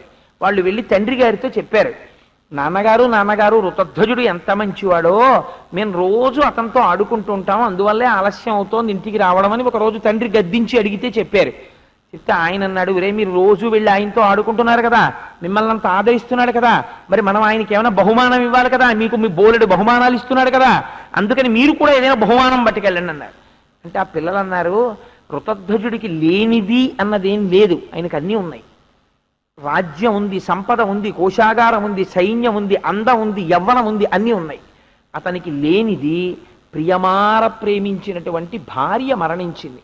మీకేమైనా చేతనైతే నాన్నగారు అతని చనిపోయిన భార్య మదాలసాని ఇప్పించండి అన్నాడు. ఒరే చనిపోయిన వాళ్ళు ఎక్కడొస్తారా అన్నాడు తండ్రి. అయితే ఇంకా మనం ఇవ్వగలిగింది ఏముందండి అన్నాడు. కానీ తండ్రి వదిలిపెట్టలేదు, పిల్లల దగ్గర ప్రగల్భాలు పలకకూడదని. అప్పటికి ఎలా వస్తుందిరా అన్నాడు. కానీ బయలుదేరి హిమాలయ పర్వత శిఖరముల మీద కూర్చుని తన కొడుకులిని సంతోషపెట్టినటువంటి వాళ్ళ స్నేహితుడికి ఉపకారం చెయ్యాలని, మహాత్ముల స్థితి ఎలా ఉంటుందో చూడండి. ఆయన తన తమ్ముడైనటువంటి కంబలుణ్ణి తీసుకుని ఇద్దరూ కలిసి వెళ్ళి తపస్సు చేశారు. తపస్సు చేసి గొప్ప స్తోత్రాలు చేస్తే సరస్వతీదేవి ప్రత్యక్షమైంది. వాళ్ళకి సంగీతమునందు ప్రావీణ్యం ఇచ్చింది. ఆ సంగీతంతో మళ్ళీ నాదస్వరూపుడైన పరమశివుణ్ణి స్తోత్రం చేశారు. పరమశివుడు ప్రత్యక్షమయ్యాడు. మీకేం కావాలన్నాడు. అంటే మరణించినటువంటి మదాలస మరణించే నాటికి ఎటువంటి రూప యవ్వనములతో ఉందో అటువంటి వయస్సులో మళ్ళీ నాకు కుమార్తెగా పుట్టాలన్నాడు. అంటే శంకరుడు తలుచుకుంటే చెయ్యలేనిదే ఉంటుంది. శహబాష్, నీకు కూతురుగా పుడుతుంది మదాలస. మరణించే నాటికి ఎంత వయస్సో ఏ అందమో అలా పుడుతుంది. అంటే ఈ నాగరాజు అన్నాడు, అశ్వతరుడు నాకొక్క కోరిక, శంకర ఈసారి జన్మించినటువంటి మదాలస గొప్ప బ్రహ్మజ్ఞానిగా జన్మించాలి. తప్పకుండా అన్నాడు. అలా జన్మించాలంటే ఒక షరతు, నువ్వు ఈసారి నీ తండ్రికి తద్దినం పెట్టినప్పుడు మధ్యపిండాన్ని నువ్వే తినాలి. తింటూ మదాలసాని స్మరిస్తూ తిను. తిన్న తర్వాత నీకున్నటువంటి పడగలలో మధ్య పడగ నుంచి మదాలస భూమి మీద పడుతుంది అని వరం ఇచ్చాడు. అలాగే పిల్లలకి చెప్పకుండా తండ్రి తద్దినం పెట్టిన తర్వాత ఆ నాగరాజు అశ్వతరుడు మధ్యపిండాన్ని తీసి తను మదాలసని స్మరిస్తూ తిన్నాడు. శంకరుడి యొక్క అనుగ్రహం అయింది. మధ్య పడగలోంచి మదాలస భూమి మీద పడింది. ఆవిడ్ని తీసుకెళ్లి వేరే గదిలో ఉంచారు. ఉంచి తన కొడుకులకి తెలియకుండా, ఒరే ఒక్కసారి మన లోకానికి రమ్మని రారా ఆ రాజకుమారుణ్ణని చెప్పి ఋతధ్వజుడిని పిలిపించారు. పిలిచి ఋతధ్వజుడికి ఒక చిన్న పరీక్ష పెట్టాడు. ఆయన వచ్చాడు, ఆయనకి విందు వినోదాలు ఇచ్చారు, మంచి బహుమతులు ఇస్తానన్నాడు. అన్నీ ఇచ్చిన తర్వాత, నాయన నా కొడుకుల్ని ఇంత సంతోషపెట్టావు, నీకేం కావాలో కోరుకో అన్నాడు. అంటే ఆయన అన్నాడు, నాకేం కావాలండి, నాకేం అక్కర్లేదు అన్నాడు. అలా కాదు, ఏదో ఒకటి కోరుకో అన్నాడు. అంటే ఋతధ్వజుడు ఆసనం మించి లేచి వచ్చి అశ్వతరుడు యొక్క పాదములు పట్టి నమస్కరించి ఒక కోరిక కోరాడు. నా మనస్సునందు ఎన్నడూ అధర్మము ప్రవర్తించకుండుగాక, నా తండ్రి యందు నాకు అపారమైన భక్తి, మీ వంటి పెద్దల యందు భక్తి కలిగి ఉండుగాక.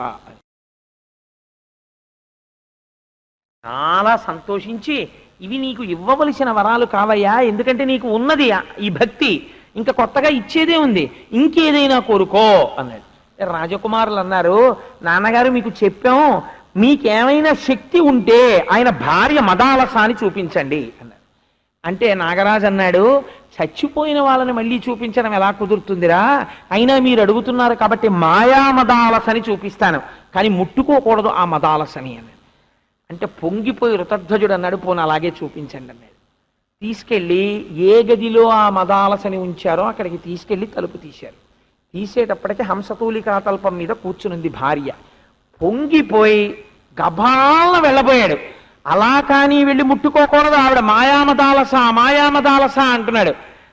అంటే దీనికి సంబంధించినటువంటి విశేషాలు ఒక్కొక్క పురాణంలో ఒక్కొక్క రకంగా రచింపబడ్డాయి. మార్కండేయ పురాణంలో కౌగిలించుకున్నాడు అని రాశారు. వెళ్ళి ఆయన స్పృశించగానే ఆ ఆనందము చేత కింద పడి స్పృహ తప్పిపోయాడు. స్పృహ తప్పిపోతే ఋతధ్వజుడు తదనంతరం ఏదో నీళ్లు జల్లారు, మంత్రసిద్ధులు ప్రకటించారు, ఆయన మళ్ళీ తెలివి వచ్చింది. వచ్చిన తర్వాత నీ భార్య ఏనయ్యా మదాలస స్వీకరించమన్నారు. చచ్చిపోయిన పెళ్ళం మళ్ళీ పుడుతుందని ఎవరైనా అనుకుంటాడండి? పరమ సంతోషంగా ఆ భార్యని తీసుకుని వెళ్ళిపోయాడు. ఇక్కడ మీరు ఒక విషయం బాగా అండర్లైన్ చేసి గుర్తుపెట్టుకోవాలి. మదాలస ఆవిడే, కానీ ఇప్పుడు మదాలస బ్రహ్మజ్ఞాని. ఇప్పుడు మదాలసకి అంతకు ముందు మదాలసకి తేడా ఎక్కడుందో మీరు పట్టుకోవాలి. ఇప్పుడు ఈ కథలో ఇందుకు గురు చరిత్రలో చెప్పారు. దీన్ని తీసుకొచ్చి గురు చరిత్రలో అనేక పురాణాల్లో కథలు తీసుకొచ్చి గురు చరిత్రలో పెట్టారు. ఎంచి ఎంచి ఎంచి ఎంచి మాణిక్యాలు తీసుకొచ్చారు. ఏమిటి తేడా ఆ మదాలసకి ఈ మదాలసకి? వెళ్ళారు, సంతోషంగా కాలం గడుపుతున్నారు. నేను బ్రహ్మజ్ఞానిని అని ఆవిడ సంసారం చెయ్యడంలో ఏ తేడా కనిపించలేదు. సంతోషంగా ఉంది, చక్కగా ఉండి పెడుతోంది, తింటున్నాడు, ఇద్దరు హాయిగా సంతోషంగా తిరుగుతున్నారు, ఉద్యానవనాల్లో విహరిస్తున్నారు. ఓ కొడుకు పుట్టాడు. కొడుకు పుట్టిన తర్వాత కొడుక్కి పేరు పెట్టవలసి వచ్చింది. చూశాడు, చూసి చాలా సంతోషించి, ఇన్నాళ్ళకి మనకు ఒక కొడుకు పుట్టాడు కాబట్టి వాడికి నామకరణం చేస్తాను మదాలస అన్నాడు తండ్రి. ఆవిడంది, తప్పకుండా ఓ పేరు పెట్టాలి కదా, పెట్టండి. విక్రాంతుడు అన్నాడు. ఆవిడ పక్కపక్క నవ్వింది.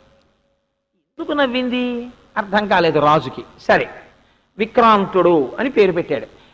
విక్రాంతుడు అని పేరు పెట్టాడు, కొడుకు పుట్టాడు అంటే ఆవిడ ఆయనతో పాటు సహజీవనం చేస్తోందా లేదా? చేస్తోంది. మళ్ళీ కొంతకాలం అయింది, ఇంకో కొడుకు పుట్టాడు. ఈ కొడుక్కి కూడా నామకరణం చేస్తాను అన్నాడు. చెయ్యి అంది. సుబాహువు అన్నాడు. మళ్ళీ పక్కపక్క నవ్వింది. ఊరుకున్నాడు. ఏమిటి నేను పేరు చెప్పినప్పుడల్లా నవ్వుతుంటుంది అని. మూడో కొడుకు పుట్టాడు. ఈసారి మళ్ళీ నామకరణం చేస్తున్నాను అన్నాడు. చెయ్యి. శత్రుమర్దనుడు అన్నాడు. మళ్ళీ నవ్వింది. కొంచెం చిన్నబుచ్చుకున్నాడు రాజు. ఏమిటి కొడుకులకి నామకరణం చేసినప్పుడల్లా నేను పేరు చెప్తే అది వద్దులేండి అందో, కానీ నవ్వుతుంది, ఏమిటి విచిత్రం అనుకున్నాడు. నాలుగో కొడుకు పుట్టాడు. ఈసారి అన్నాడు, నేను పెట్టను పేరు. నేను పేరు పెట్టినప్పుడల్లా నువ్వు నవ్వావు, నాకు జ్ఞాపకం ఉండిపోయింది, ఎందుకు నవ్వుతున్నావో నాకు తెలియదు, ఈసారి నువ్వు పెట్టు పేరు అన్నాడు. నేను పేరు పెడితే నువ్వు నవ్వకుండా ఉండాలి, అలా పెట్టద్దని అనకుండా ఉండాలి. పెట్టనా అంది. పెట్టు అన్నాడు. అలర్కుడు అన్నాడు. అలర్కుడు అంటే వెర్రి కుక్క అని. అలర్కుడు అని. సరే, నేను పేర్లు పెడితే ఎందుకు నవ్వావు? నువ్వేదో పెద్ద చాలా విషయం తెలుసున్న దానిలో ఎంత గొప్ప పేరు పెడతావో అనుకున్నాను, అలర్కుడని పెట్టావు, మరి నేను పెట్టిన పేర్లకు ఎందుకు నవ్వావు అన్నాడు రాజు. ఆవిడంది, రాజా నేను ఎందుకు నవ్వానో తెలుసా? అసలు పేరు నువ్వు పెట్టకపోతే ఇందులో ఉన్నటువంటి జీవుడి యొక్క ఆస్తిత్వము లేదా? ఎంత పెద్ద ప్రశ్న వేసిందండి ఆవిడ. మాయని ప్రశ్న వేసింది. ఇప్పుడు మాయ అనగా ఏమి? నామము రూపము, ఈ రెండే మాయ. ఇప్పుడు నేను దాని గురించి పెద్ద వివరణ చెయ్యను కానండి. నామం ఉంటే రూపం ఉంటుంది, రూపం ఉంటే నామం ఉంటుంది, నామరూపములే మాయ అంతే. కాబట్టి నువ్వు పేరు పెట్టడం ఉందే, అసలు అదే పెద్ద మాయ. నువ్వు పేరు పెట్టకపోతే, నువ్వు విక్రాంతుడు అని పేరు పెట్టలేదనుకో, ఈ వచ్చినటువంటి జీవుడు ఎక్కడి నుంచి వచ్చాడో వాడి రావడంలో ఏమైనా మార్పు వచ్చేస్తుంది ఏమిటి? నువ్వు ఈ పేరు పెట్టావని వాడు ఎలా వెళ్ళిపోతాడో అలా వెళ్ళిపోకుండా ఉండిపోతాడేమిటి? ఈ పేరు పెట్టడమే ఓ విర్రి. అందులోనూ నువ్వు పెట్టుకున్న పేరు ఎంత గొప్ప పేరు పెట్టావు. విక్రాంతుడు అని పేరు పెట్టావు. క్రాంతి అనగా ఏమి? క్రాంతి అంటే గమనము, కదలిక. విక్రాంతి, వి అంటే సంస్కృతంలో వి అన్న అక్షరానికి ఒక రహస్యం ఉంది. అది ధన సంబంధంగానూ పనిచేస్తుంది, రుణ సంబంధంగానూ పనిచేస్తుంది, రెండు లక్షణాలు ఇచ్చేస్తుంది వి. సంస్కృతంలో వితో చాలా ప్రమాదం. ఎందుకంటే వి అని విచిత్రము అన్నారు అనుకోండి, మీరు చాలా విశిష్టమైనటువంటి చిత్రము అని ఒక అర్థం. విధవ అన్నారు అనుకోండి, ధవ అంటే భర్త కలిగినది, విధవ అంటే భర్త లేనిది, నెగిటివ్ అక్కడ. ఇక్కడ పాజిటివ్. కాబట్టి ఒక్కొక్కసారి అది అడ్జెక్టివ్ గా వర్క్ చేస్తుంది వి, ఒక్కొక్కసారి వి సంస్కృతంలో నెగిటివ్ గా వర్క్ చేస్తుంది, అంటే వ్యతిరిక్తార్థాన్ని చూపిస్తుంది. కాబట్టి విక్రాంతుడు అన్నావు, అంటే విశిష్టమైన కదలిక కలిగిన వాడు అన్నావు. రాజా, నేను ఒక మాట అడుగుతాను, చెప్పు. కదిలేదేది? శరీరం కదులుతుంది. కదిలేటటువంటి శరీరం జడము, ఇది తనంత తాను కదలలేదు. ఈ శరీరము కదలాలంటే లోపల ఏముండాలి? ఆత్మ ఉండాలి. ఆత్మ ఉంటే కదులుతుంది. అసలు ఆత్మ కదలడానికి ఆత్మ సర్వవ్యాపకము, అది స్థాణువు, ఇంకా కదలడానికి చోట్లేదు, అంతటా నిండిపోయింది. అంతటా నిండిపోయి కదలిక లేని ఆత్మ కదులుతుందని విక్రాంతుడని పేరెట్టావా? అది ఉంటే తప్ప కదలలేని జడమైన శరీరానికి విక్రాంతుడని పేరెట్టావా? ఏది చూసి నువ్వు నీ తెలివితేటలు మెచ్చుకోను? అందుకు నవ్వానన్నాడు. సరే, అయితే మరి సుబాహు, దీనికి ఎందుకు నవ్వావన్నాడు. మళ్ళీ సు వేశావా లేదా? బాహు, చేతులు. ఏమిటి మంచి చేతులు? ఆ చేతులు మంచి పని చెయ్యాలంటే లోపల ఆత్మ ఉండాలి, ఆత్మ చైతన్యం ఉంటే మంచి పని చేస్తాయి. మంచి పని చేయించేటటువంటి ఆత్మ చైతన్యం మనకు మంచి చెడు అన్న విచక్షణమే లేదు, అది ఎప్పుడు అలాగే ఉంటుంది, దానికి సంగమే లేదు. ఇంకా ఈ చేతులంటే అలా అసలు లోపలది లేకపోతే ఇవి పని చెయ్యవు. మరి సుబాహు అని పేరు ఎందుకు పెట్టావు? శత్రుమర్దనుడు, మరి మూడో పిల్లాడికి ఎందుకు నవ్వావన్నాడు. శత్రుమర్దనుడు అని పేరెట్టావు అంటే ఈ శరీరానికి ఎవడో శత్రువు ఉంటే కదా మర్దించడం. అంటే ఓం అని నామకరణం చేస్తూనే వీడికి ఎవడో శత్రువు ఉండాలి, వీడు మర్దించాలని నువ్వు కోరుకున్నావు. అంటే అజ్ఞానం ఉంటేనే కదా శత్రుత్వం ఉంటుంది. అంటే నీ కొడుకు ఏదో అజ్ఞానం ఉండాలని నువ్వు కోరుకున్నట్టేనా కాదా? పోనీ ఆత్మ సంబంధంగా చూస్తే ఆత్మకి శత్రువులు ఎవరున్నారు? ఉన్నది ఒక్కటే అయినటువంటి ఆత్మకి శత్రువు లేరు, కాబట్టి ఆత్మకి మర్దన గుణం లేదు. ఇంకా శరీరము మర్దించవలసి వస్తే శత్రువుని చూసింది కాబట్టి అజ్ఞానంలో ఉంది. ఏ విధంగా చూసినా నువ్వు పెట్టినటువంటి పేరే గొప్పది. కాబట్టి అసలు సృష్టిలో ఆత్మకి పేరు పెట్టడమే మాయా. అందుకని పేరు పెట్టడానికి వీలు లేని దానికి పేరు పెట్టవలసిన రోజే వస్తే వెర్రి కుక్క అని పిలిస్తే మాత్రం తప్పేమిటా పేరుకి? అందుకని నేను అలర్కుడు అని పేరెట్టానయా, తప్ప అంది. అమ్మ బాబోయ్, ఎంత వేదాంతం చెప్పావే అన్నాడు. ఇది ఆ మదాలసకి ఈ మదాలసకి తేడా. ఆ మదాలస భర్త మరణించాడని విన్నంత మాత్రం చేత తాను మరణించింది, అంత సంగం ఉంది భర్త విషయంలో. ఈ మదాలస పుట్టిన పిల్లలకి పేర్లక్కర్లేదంటోంది, ఆత్మని మాత్రమే చూస్తోంది. ఎంత తేడా వచ్చిందో చూడండి. శంకరుడు బ్రహ్మజ్ఞానిగా పుట్టించాడు. ఇప్పుడు ఆవిడ ఒక్కొక్క పిల్లాన్ని ఉయ్యాల్లో పడుకోబెట్టి ఊపుతూ పాలిస్తోంది, బ్రహ్మజ్ఞానం చెప్పేస్తోంది. ఉరే నాన్న, నువ్వు శరీరానివి కావు, నువ్వు మనస్సు కావు, నువ్వు ఇంద్రియాలు కావు, నువ్వు ఆత్మవి, నువ్వు మళ్ళీ ప్రలోభంలో పడిపోకు, మళ్ళీ మనస్సును అనుకోకు, మళ్ళీ సుఖాలను అన్వేషించకు, ద్వంద్వములకు కట్టుబడకు అంటోంది. వాళ్ళు విన్నారు. పిల్లలు పెద్దవాళ్ళు అవగానే తండ్రి గారు పిలిచి, ఉరే మీరందరూ గురుకులానికి వెళ్ళండి రా అంటే, గురుకులమా? ఇంకోట నాన్నగారు, మాకేం అక్కర్లేదు, మేము అడిగిపోతున్నాం, తపస్సు చేసుకుంటున్నాం, ఈ శరీరం నేను కాదు, బుద్ధి నేను కాదు, ఆ మనస్సు నేను కాదు, ఇంద్రియాలు నేను కాదు, ఆత్మస్వరూపిని, నాకు ఆత్మానుభవం కావాలని తల్లి నేర్పినటువంటి బ్రహ్మజ్ఞానంతో వాళ్ళు అడవికి వెళ్ళిపోయారు. ముగ్గురు వెళ్ళిపోయిన తర్వాత తండ్రి అన్నాడు, నువ్వు ఎంత బ్రహ్మజ్ఞానివైనా పిల్లలందరికీ ఇలా బ్రహ్మజ్ఞానం నేర్పి అందరూ వెళ్ళిపోతే రేపు పొద్దున నీకు నాకు తగ్గినం పెట్టేవాడు ఎవడు ఉంటాడు? అందుకని గృహస్థాశ్రమంలో ఉండాలి కదా ఒకడైనా. రాజ్యానికి ఉత్తరాధికారి ఎక్కడ ఉంటాడు? సింహాసనం పరిపాలించద్దు. ఈసారి మాత్రం అలర్కుణ్ణి నివృత్తి మార్గంలో పెట్టవద్దు, ప్రవృత్తి మార్గంలో పెట్టాను. సరే, దానికే ఉంది, అలాగే పెడతానండి. ఆత్మతత్వం తెలుసున్న వాడికి ఏ తత్వం చెప్పడం కష్టమండి. అందుకు నువ్వు ఉయ్యాల్లో పడుకోబెట్టి, ఉరే నాన్న, నువ్వు తండ్రి మాట విను, గురువుల దగ్గర పాఠాలు నేర్చుకో, మంచి ధైర్యవంతుడుగా ఉండు, కీర్తివంతుడుగా ఉండు, ధర్మాన్ని పాటించు, అర్థమును కామమును రెండింటిని ధర్మంతో ముడివేయడం నేర్చుకో, ప్రజల కష్టసుఖాలు బాగా తెలుసుకో, రాజ్యాన్ని బాగా పరిపాలించు, మంచి భుజబలంతో ఉండు, మంచి బుద్ధితో ఉండు, మంచి తీక్షణమైనటువంటి సునిశ్చితమైనటువంటి జ్ఞానంతో ఉండో బోధ చేసింది. వాడు గొప్ప రాజు అయిపోయాడు. పట్టాభిషేకం చేద్దాం అనుకున్నారు అలర్కుడికి.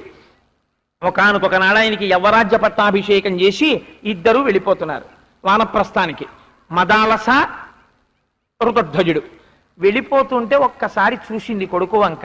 అయ్యయ్యో, ముగ్గురు బ్రహ్మజ్ఞానులు అయ్యారు, నాలుగో వాడు ఈ రాజ్యాన్ని రాజ్య సుఖాలని పట్టుకుని ఈ సుఖాలే సుఖాలనుకుని ఆత్మతత్వం తెలుసుకోకుండా ఇలాగే పాడైపోతాడో ఏమిటో ఈయన చెప్పారని వీడిని ప్రవృత్తి మార్గంలో పెట్టాను, మదాలస కడుపున పుట్టిన వాడు పాడైపోవడానికి వీలు లేదు అని సంకల్పం చేసింది ఆవిడ.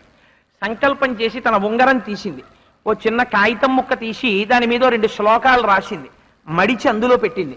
పెట్టి ఉంగరం ఆయన చేతికి పెట్టి, ఒరే మేము వెళ్ళిపోయిన తర్వాత ఎప్పుడైనా నీకు ధనం పోయినా రాజ్యం పోయినా నువ్వు విపరీతంగా ప్రేమించిన వాళ్ళు పోయినా నీ మనస్సు దుఃఖముతో బాధపడుతున్నప్పుడు ఈ 2 శ్లోకాలు చదువుకో. ఆనాడు మదాలస చెప్పిన 2 శ్లోకాలు అప్పటి నుంచి ఇప్పటికీ జగత్తుగా 2 శ్లోకాలే. కాబట్టి ఆవిడ ఏం చేసింది, ఉంగరం ఇచ్చి అప్పటి వరకు మాత్రం ఇవి చూడకు, ఆ సమయంలో తప్ప ఇవి బాగా పనిచేయవురా అంది. జ్వరం బాగా ఎక్కువగా ఉంటే ఓ టాబ్లెట్ వేసుకోండి అని ఇస్తారు డాక్టర్ గారు, నార్మల్లో ఉన్నప్పుడు వేసుకోగా, జ్వరం వస్తే వేసుకుంటాం. అలా నీకు ఈ బాధ వస్తే ఈ శ్లోకాలు చదివింది ఆవిడ. తల్లి తండ్రి వెళ్ళిపోయారు, 3 అన్నయ్యలు అడవికి వెళ్ళిపోయారు, మంచి సంతోషంగా రాజ్య సుఖాలు మరిగేశాడు. కాలం గడిచిపోతోంది, కానీ తనకి తెలియట్లేదు, ఆ భోగాల్లో కొట్టుమిట్టాడుతున్నాడు, సుఖంగా కాలం గడిచిపోతోంది. ఒకనాడు అరణ్యంలో ఉన్నటువంటి అన్నగారు సుబాహువు చూశాడు. అయ్యయ్యో, 4 పుట్టాం, 3 బ్రహ్మజ్ఞానులం అయ్యాం, ఒక్కడు మాత్రం రాజ్య సుఖాల్లో వెంపర్లాడుతున్నాడు, వీడిని ఉద్ధరించాలనుకున్నాడు. అనుకుని కాశీరాజు దగ్గరికి వెళ్ళాడు.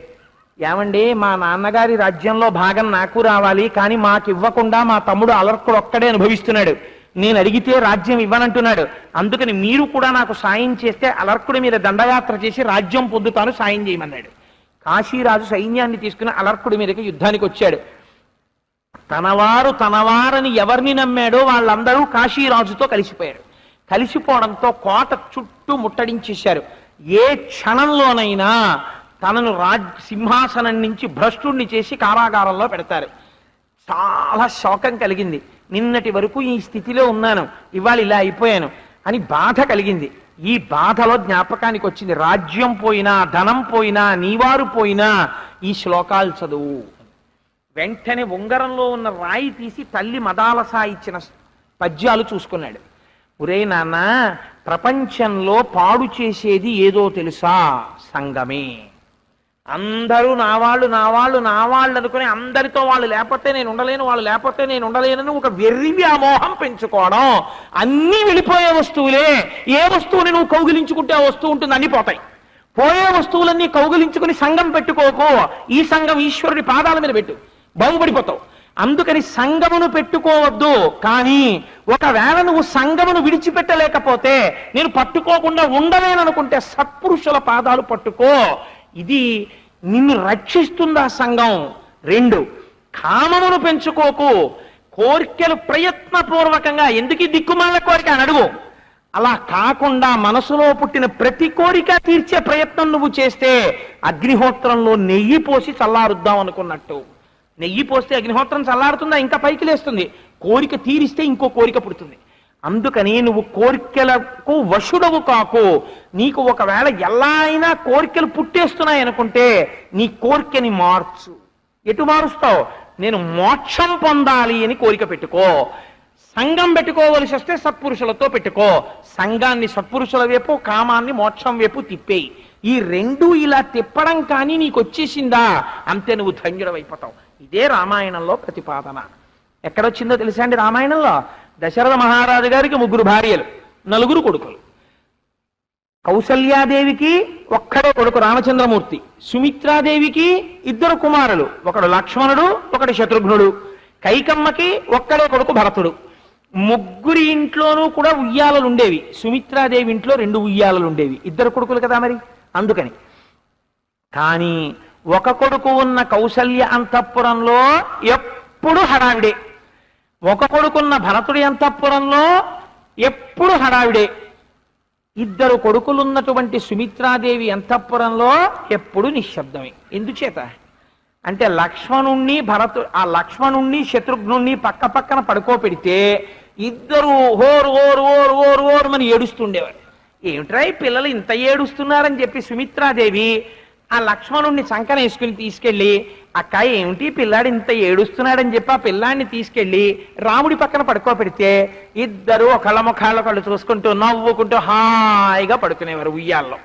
అందుకని ఎప్పుడూ రాముడు లక్ష్మణుడు కలిసి ఉండేవారు. ఈ రెండో పిల్లాడిని శత్రుఘ్నుడిని తీసుకెళ్లి కైకమ్మ దగ్గరికి వెళ్ళి, ఏమిటో చల్లా ఈ పిల్లాడు ఓహో ఏడుస్తున్నాడు, వీడిని ఇక్కడ పడుకోబెడతానని భరతుడి పక్కన పడుకోబెడితే వాడు సుఖంగా ఉండేవాడు. ఇద్దరు పిల్లలు ఉన్న సుమిత్ర ఇంట్లో ఉయ్యాలలు ఎప్పుడూ ఖాళీగా ఉండేవి. ఏమిటి దీంట్లో రహస్యం? రాముడంటే ధర్మం, రామో విగ్రహవాన్ ధర్మ సాధు సత్యపరాక్రమ. లక్ష్మణుడంటే లక్ష్మీవాన్, డబ్బు. డబ్బుని ధర్మంతో ముడిని మీరు వెయ్యలేదనుకోండి, అది ఏడిపించేస్తుంది ఇంట్లో. ధర్మంతో ముడిపడనటువంటి అర్థము ప్రమాదమును తీసుకొచ్చేస్తుంది, తిప్పుతూనే ఉంటుంది అలాగా. ఇంకాతే ఇంకాతే ఇంకాతే ఇంకాతే అని తిరుగుతూనే ఉంటారు అలాగా. మనశ్శాంతి ఉండదు, ఎంత తెచ్చినా ఇంకాతే, అందులో పిశాచం పట్టుకుంటుంది. ఈ డబ్బుని పట్టుకెళ్ళి ధర్మం పక్కన పడుకోబెట్టేశారు అనుకోండి, ధర్మబద్ధమైన ఆర్జన, ధర్మబద్ధమైన వ్యయము, ప్రశాంతంగా ఉంటాడు. భరతుడో మోక్షము, శత్రుఘ్నుడు కామము. కామము అర్ధము పక్కకి వెళ్ళింది అనుకోండి, అర్ధకామాల ప్రమాదం. మళ్ళీ లక్ష్మణ శత్రుఘ్నులో పక్కన పడుకోకూడదు. కోరిక డబ్బు, కోరిక డబ్బు. టీవీ కొను, పరిగెడతాడు, ఏదో చేస్తాడు, డబ్బు పట్టుకొస్తాడు. అబ్బే బ్లాక్ అండ్ వైట్ వద్దు, కలర్ పట్రా, మళ్ళీ పరిగెడతాడు, కలర్ టీవీ పట్టుకొస్తాడు. కాదు కాదు టేప్ రికార్డర్ కూడా పట్రా, పరిగెడతాడు, పట్టుకొస్తాడు. కాదు విసిడి పట్రా, పట్టుకొస్తాడు. లేదు ఇప్పుడు మారిపోయింది డివిడి పట్రా, మళ్ళీ పరిగెడతాడు. ఆ పరుక్కు అర్థం ఎక్కడుందండి? అర్థము కామము అలా ఒకదాన్నొకటి పెంచుతూ పడగొడతాయి మనిషిని. అందుకని కామం ఎక్కడికి వెళ్ళిపోవాలి? భరతుడి పక్కకి వెళ్ళిపోవాలి. మోక్షమునందు కామము, ధర్మబద్ధమైన అర్థము, ప్రశాంతమైన సుమిత్ర. సుమిత్ర మంచి మిత్రురాలు దశరథ మహారాజు గారికి. ఆయన్ని శాంతంగా ఉంచుతుంది, తను శాంతంగా ఉంటుంది. అంతేకాని నా పిల్లలండి ఇలాగే పడుకోబెడతానంటే దశరథ మహారాజు గారికి ఎవ్వరికీ ఇంట్లో సుఖశాంతులు ఉండవు. ఇది తెలియజేయడం, అర్థాన్ని ధర్మం పక్కనకి, కామాన్ని మోక్షం పక్కకి చేర్చేయడం. ఇదే ఈ కావ్యంలో చెప్పిన విషయాన్ని మదాలస తన కొడుక్కి చెప్పింది. ఈ మాటలు చదివాడు. ఓహో, నేను మనశ్శాంతి కోసం ఇప్పుడు సత్పురుషుల యొక్క సహవాసం చెయ్యాలనుకున్నాడు. వెంటనే సొరంగ మార్గంలో వెళ్ళిపోయి సహ్యాద్రి పర్వత శిఖరముల మీద విహరిస్తున్నటువంటి దత్తాత్రేయ మహర్షుల వారి పాదాల మీదకి వెళ్ళి పడిపోయాడు. పడిపోయి ఎవరి యందు బాగా వైరాగ్యం గూడు కట్టుకుంటుందో వారిని గురువులు తొందరగా అనుగ్రహిస్తారు. వైరాగ్యం అంటే నోటి మాటలతో వచ్చేటటువంటిది కాదు. నోటి మాటలతో చెప్పే వైరాగ్యం నిజమైన వైరాగ్యం కాదు. అసలు నిజమైన వైరాగ్యం ఎప్పుడూ పైకి దొరకదు. పైకి దొరికితే అది వైరాగ్యమే కాదు. మీకు నేను ఒక ఉదాహరణ చెప్తాను. రామకృష్ణ పరమహంస తరచు చెప్తుండేవారు. వెనకటికి ఒక ఆడపిల్ల భర్త ఏదో ప్రవచనాలు చేస్తుండేవారు. ఆయన ప్రవచనాలు చేస్తుంటే వాళ్ళ బావమరిది అంటే వాళ్ళ అత్తవారింటి నుంచి వచ్చాడు. వచ్చి బావా నీతో పాటు నేను వస్తాను ప్రవచనం వినడానికి అంటుండేవాడు. అంటే రోజు ఆయన ప్రవచనానికి తనతో పాటు తీసుకెడుతుండేవాడు. ఏదో వాళ్ళ బావగారు చెప్తున్న ప్రవచనాలు వాళ్ళ బావమరిది కదా అని ముందు వరుసలో కూర్చోబెట్టేవారు. వాడు ఇలా తన్మయుడైపోయి ఇలా ఇలా ఇలా తలూపేసి సంతోషపడిపోతూ వినేవాడు. ఇంటికి వెళ్ళిపోయిన తర్వాత ప్రవచనం చేసి వచ్చిన ఆయన శుభ్రంగా తినేసి పడుకునేవాడు. వీడు మాత్రం అక్క ఇవాళ బావగారు ఏం చెప్పారో తెలుసా? అయ్య బాబోయ్, బావగారు చెప్తుంటే నిజంగా ఎందుకు ఈ జీవితం అనిపిస్తోంది. అయ్య బాబోయ్, బావగారు ఏం చెప్పారక్క అని ఇలా ఓహో చెప్పేస్తుండేవాడు. ఓ 10 రోజులు పోయిన తర్వాత భార్య అంది భర్తతోటి, ఏమండి వాళ్ళని మీరు ప్రవచనాలకు తీసుకెడుతున్నారు, వాడు రోజు మీ ఉపన్యాసాలు విని జీవితం ఏమిటి, దిక్కుమాలిన శరీరం ఏమిటి, అక్క బావగారు ఎంత బాగా చెప్తున్నారో తెలుసా అంటున్నాడు. వాడికి ఇలా వైరాగ్యం వచ్చేసి పెళ్ళవి చేసుకోడేమోనండి, మా నాన్నగారు నన్ను దెబ్బలాడతారు, వాడిని తీసుకెళ్ళకండి ప్రవచనాలకి అనేది. అంటే భర్త నవ్వి అన్నాడు, ఓసి పిచ్చిదానా, ఇలా 2 గంటలు 2.5 గంటలు ఉపన్యాసాలు చెప్పే కోటేశ్వరరావు లాంటి వాడికి నిజమైన వైరాగ్యం ఉండదే. అసలు వైరాగ్యం ఉన్నవాడు పైకి మాట్లాడు, నిశ్శబ్దంగా ఉంటాడు. నువ్వేం బెంగెట్టుకోక, అంత మాట్లాడుతున్నాడంటే వాడికి వైరాగ్యం లేదని గుర్తున్నాడు. మళ్ళీ 10 రోజులు పోయిన తర్వాత మళ్ళీ ఆయన అన్నం తింటుంటే ఆవిడంది, ఏమండి మీరేమో తీసుకెడుతున్నారు, వాడేమో రోజు మీరు చెప్పిన 2 గంటలు వాడు 2 గంటలు ఇంట్లో చెప్పేస్తున్నాడు, వంట పట్టేస్తోంది, వాడు ఏ సన్యాసం అయిపోతాడేమో నాకు భయం వేస్తోందండి. అంటే ఆయన అన్నాడు, భోజనం చేస్తున్నవాడు ఒకసారి భార్య వంక చూసి, ఓసి పిచ్చిదానా, మనస్సు నిండా వైరాగ్యం ఉన్నవాడు ఇలా వచ్చి మాట్లాడే, ఒక్కసారి తువ్వాలు దులుపుకుని ఇంట్లోంచి పోతాడని చెప్పి ఇలా తువ్వాలు దులుపుకుని లేచి వెళ్ళిపోయాడు. చూపిస్తున్నాడు అనుకుంది, ఇక మళ్ళీ తిరిగి రాలేదు ఆయన. అంటే నిజమైన వైరాగ్యం ఆయనలో ఉందన్నమాట. ఇంటి పలుకులు పలికేవాడి దగ్గర నిజం వైరాగ్యం లేదు అసలు. కాబట్టి వైరాగ్యం అన్నది లోపల ఉంటుంది, అస్తమానం ఏం ప్రకటన అయిపోతూ ఉండదు. అంతేగాని అస్తమానం ఓసారి శుభ్రంగా చేసేవన్నీ చేసేస్తుండడం, తినేవన్నీ తినేస్తుండడం, ఏమిటో ఇవన్నీ అంటుండడం, ఇవన్నీ వైరాగ్యాలు ఏం కావు. వైరాగ్యం కలగాలంటే అది ఎంతో భక్తి పరిడవిల్లితే వస్తుంది. అంతేగానే ఆషామాషిగాను ఏదో సరదాగాను ఆ వైరాగ్యం ఏం వచ్చేది. వైరాగ్యం వచ్చేస్తే అది జన్మజన్మాంతర సుకృతం. సో కాబట్టి ఆ వైరాగ్యం వచ్చింది కాబట్టి దత్తాత్రేయుల వారు దర్శనం ఇచ్చారు, లేకపోతే ఆయన దర్శనం ఇవ్వరండి. మీరు దత్తాత్రేయుల వారి చరిత్ర వింటే ఆశ్చర్యపోతారు. ఎన్ని పరీక్షలు పెడతారో ఆయన కనపడాలంటే. ఒక్కొక్కసారి గాడిద మాంసం తింటూ కనపడతారు. కనపడితే హడిలిపోయి ఈయన గురువు ఏమిట్రా బాబని పారిపోయారు ఆయన చూసి. నిజంగా వెళ్ళిన తర్వాత ఆయన ఎవరో తెలిసింది వాళ్ళకి. అందుకని వెంటనే సహ్యాద్రి పర్వత శిఖరముల మీద దర్శనం ఇస్తే ఆయన పాదములు పట్టుకున్నాడు. పట్టుకుని, మహానుభావ, నాకు వైరాగ్యం వచ్చింది, నాకిప్పుడు ఈ ధనంతో, రాజ్యంతో, భార్యలతో, బిడ్డలతో, సైన్యంతో, ఐశ్వర్యంతో సంఘం నన్ను ఎంత పతనం చేసిందో తెలిసొచ్చింది, నాకు జ్ఞానభిక్ష పెట్టండి అన్నాడు. అంటే అప్పుడు చెప్పాడు, ఓరి పిచ్చివాడా, ఇది చూసి నేను అనుకోవడం పెద్ద తప్పు. అసలు నిజమైన జ్ఞానం కలగాలంటే చక్కగా ఒక అర్ధరాత్రి వేళ నిశ్శబ్దంగా ఉన్నప్పుడు నువ్వొక్కడవే కూర్చుని ఏ శబ్దం వినపడినప్పుడో, ఏ విషయాన్నో నువ్వు విన్నప్పుడో, లేకపోతే ఏ విషయాన్నో చూసినప్పుడో, ఈ చూసిన వస్తువు దీపమని తెలుసుకున్నది ఎవరు?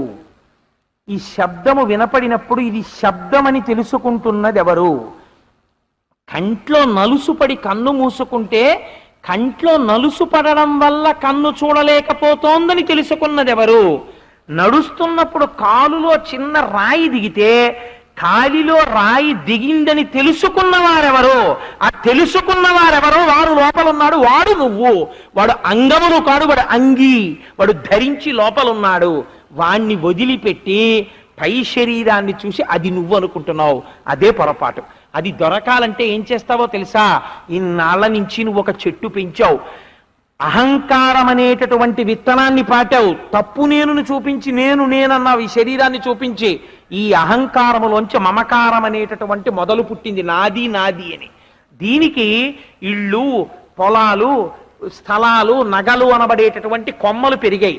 ఈ కొమ్మలకి భార్య, బిడ్డలు అనబడేటటువంటి ఆకులు పుట్టాయి. దీనికి మళ్ళీ నువ్వు చేసుకున్న పాపపుణ్యములనేటటువంటి పువ్వులు పుట్టాయి. దానికి సుఖదుఖములనేటటువంటి ఫలములు పుట్టాయి.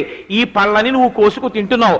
ఇప్పుడు ఈ చెట్టు మొదలకు నరకాలంటే నువ్వు సత్సంగమనబడేటటువంటి మహాపురుషుల మాటలనబడేటటువంటి రాతి మీద నీ విజ్ఞానమనబడేటటువంటి గొడ్డలిని అరగదీసి ఈ చెట్టు యొక్క మొదటిని నరికితే ఈ చెట్టు పడిపోతే ఆనాడు నువ్వెవరో నువ్వు తెలుసుకుంటే నిన్ను ఇంక ఏదీ బాధించదు.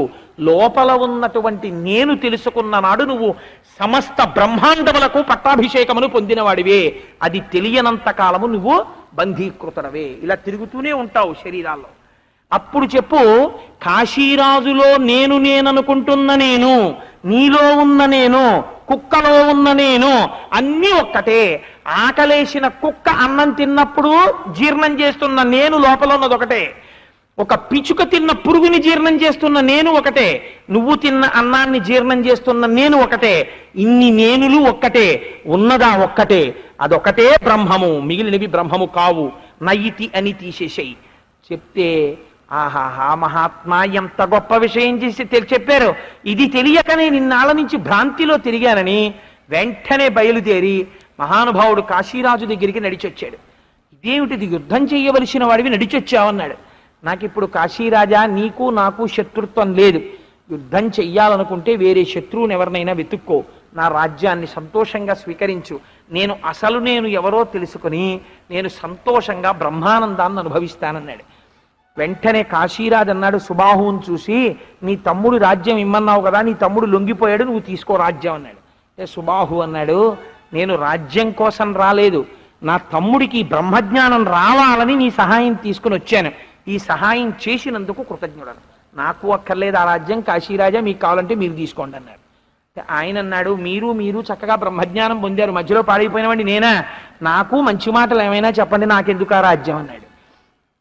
మంచి వాళ్లతో కూడిన వాళ్ళకి ఎంత మంచితనం వస్తుందో చూడండి. కత్తులు పట్టుకు నరుక్కునే వాళ్ళకు కూడా ఈ మంచితనం అబ్బింది. అంటే కాశీరాజన్కి సుబాహుడు మళ్ళీ తత్వబోధ చేశాడు. చేస్తే ఈ రాజ్యం నాకెందుకయ్యా, నువ్వే ఎలుకో అని అలర్కుడికి ఇచ్చేశాడు. అలర్కుడు కొడుక్కి ఇచ్చేశాడు. ఇచ్చేసి భార్యని తీసుకుని వానప్రస్థానికి వెళ్ళిపోయాడు. కాబట్టి ఇప్పుడు చెప్పండి, సంగము దోషము ఎక్కడి నుంచి వచ్చారు? ఇది దత్తాత్రేయుల వారి గురువులలో గాలిని సంగమునకు ఉదాహరణగా తీసుకోవడం దగ్గర నుంచి మదాలసా వృత్తాంతంలోకి వచ్చాం మనం. మళ్ళీ వెనక్కి వెళ్ళండి ఒక్కసారి. గాలికి సంగదోషం ఉన్నదా? గాలి దేని నుంచి వెళ్ళినా ఇవి పువ్వులని చెప్పి ఇక్కడ ఉండిపోదాం అనకూడదు, అది మలమని అక్కడ ఉండిపోదు, శవమని అక్కడ ఉండిపోదు, అలా వెళ్ళిపోతుంటుంది.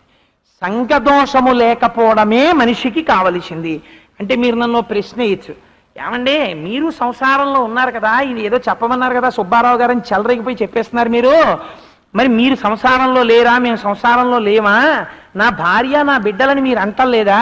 మరి మీకు లేదా సంఘం, మాకు లేదా సంఘం? మనందరం జ్ఞానం అనే ఖడ్గం పట్టుకుని కొట్టేద్దామా చెట్లన్నీని?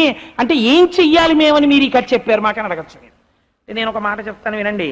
నేను సంఘమును వదిలిపెట్టండి అన్న మాటలో ఉన్న రహస్యాన్ని మీరు గమనించాలి. నేను కాదు, దత్తాత్రేయులు వారు చెప్పిన మాట. సంఘం అంటే మీరు భార్యతో ఉండవద్దు, మీరు పిల్లలతో ఉండవద్దు, కుటుంబముతో ఉండవద్దు అని శాస్త్రము చెప్పలేదు. అలా చెప్పదు గృహస్థాశ్రమం గురించి. మీరు ఒకటి బాగా జ్ఞాపకం పెట్టుకోండి. అందరూ గృహస్థాశ్రమాన్ని వదిలిపెట్టేస్తే అసలు సృష్టి ఉండదు.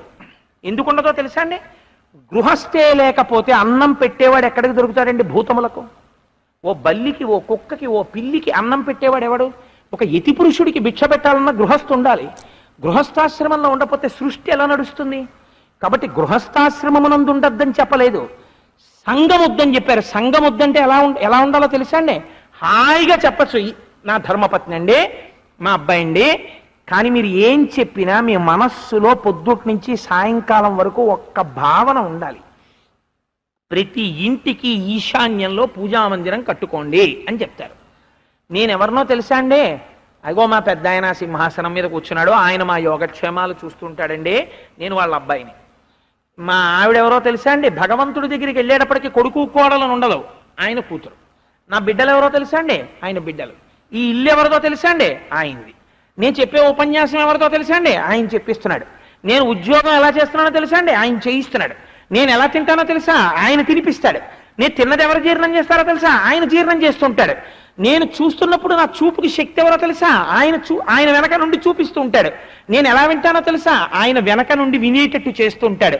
సంఘం అంతా ఎటువైపు పడిపోయింది? వెళ్ళి ఆయన మీద పడిపోయింది. లేరా మీరు గృహస్థాశ్రమంలో ఉన్నారు, కానీ తరించిపోతున్నారు. కారణం ఏంటి? జ్ఞానాగ్నిదగ్ధ కర్మాణం. సంఘమంతా ఈశ్వరుడితో ఉంది. లేదా మహానుభావుడు మా గురువు గారి ప్రసాదం అండి, ఇవాళ మేము ఆయన ఆశీర్వచనం వల్ల ఇలా ఉండగలిగాం అంటూ ఉండండి. గురువునందు కాని దైవమునందు కాని నీ యోగక్షేమములను నిక్షేపించి సంఘం వారి మీద పెడితే, ఎంపైర్ ఉంటాడు ఆట ఆడుతున్నప్పుడు విజిల్ వేస్తాడు, మా టీం 11 మంది అంటారు ఇటువైపు వాళ్ళు, అటువైపు వాళ్ళు మేము 11 మంది ఒక టీం అంటారు. ఇటు 11 మంది అటు 11 మంది కలిపి ఏ వాలీబాలో ఆడుతుంటారు. ఎంపైర్ ఉంటాడు, ఈల వేసి స్టాప్ అంటాడు, సర్వీస్ చేస్తారు. ఇద్దరు ఆడుకుంటూ ఉంటారు. ఎవరో ఒకరిని చూసి ఈలేసి ఫౌల్, నువ్వు ఆడడానికి వీల్లేదు, బయటకు వచ్చే అంటాడు. కబాడీయే తీసుకోండి మీరు, కబాడీలో నువ్వు దొరికిపోయావు, నువ్వు వీల్లేదు, నువ్వు గేట్ దాకా వెళ్ళలేదు, నువ్వు బయటకు వెళ్ళిపో అంటాడు. When once the umpire declares a result, it is final. Umpire చెప్పాడు వాడు బయటకు వెళ్ళిపోతాడంటే, వాళ్ళు లేకుండా మేము ఆడలేమండి, 11వ వాడు ఉండి తీరాలండి అని 10 మంది ఆడడం మానేస్తారా? మానేరు. ఆ 10 మంది ఆడుకుంటారు. ఎంపైర్ ఏమంటాడు? మళ్ళీ వీయలేసి ఇంకోటి అవుట్ వెళ్ళిపోండి అంటాడు. ఎంపైర్ మళ్ళీ వేస్తాడు, ఇంకోటి అవుట్ వెళ్ళిపోమంటాడు. ఎంపైర్ చెప్పాడు, మీరు దాన్ని కాదనడానికి వీల్లేదు. ఆఖరికి ఎంపైర్ ఈ టీం గెలిచింది, ఈ టీం ఓడిపోయింది అంటాడు. ఇద్దరు షేక్ హ్యాండ్లు ఇచ్చుకుని వెళ్ళిపోతాడు. అంతే. ఆయన ఎంపైర్, ఆయన ఈయనతో కలిసి నువ్వు సంసారం చేయి ఈవిడితో అన్నాడు. ఎస్ సార్, మీరు చెప్పారు, హాయిగా నేను ఆవిడితో కలిసి సుఖంగా ఉంటున్నాను. స్వామి మీరు నాకు అనుగ్రహించారు భార్యని, నేను ధర్మబద్ధంగా హాయిగా యజ్ఞయాగాది క్రతువులు చేసుకుంటూ నా జీవితం పండించుకుంటాను. ఈశ్వర మీరు వంశం పెరగాలని ఆదేశించారు, నేను 2 పిల్లల్ని కన్నాను. ఈశ్వర మీరు నీయంత నువ్వుగా ఒకరి దగ్గర చెయ్యి చాపకుండా 4 రూపాయలు సంపాదించుకోవాలి పురుషుడు అన్నారు. నేను ఏదో నాకు తోచినటువంటి వృత్తి చేసుకుంటున్నాను. ఈశ్వర నువ్వు సాయంకాలాలు కాసేపు 4 నీకు తెలుసున్న మంచి మాటలు చెప్పన్నారు, నీ అనుగ్రహంతో చెప్పుకుంటున్నాను.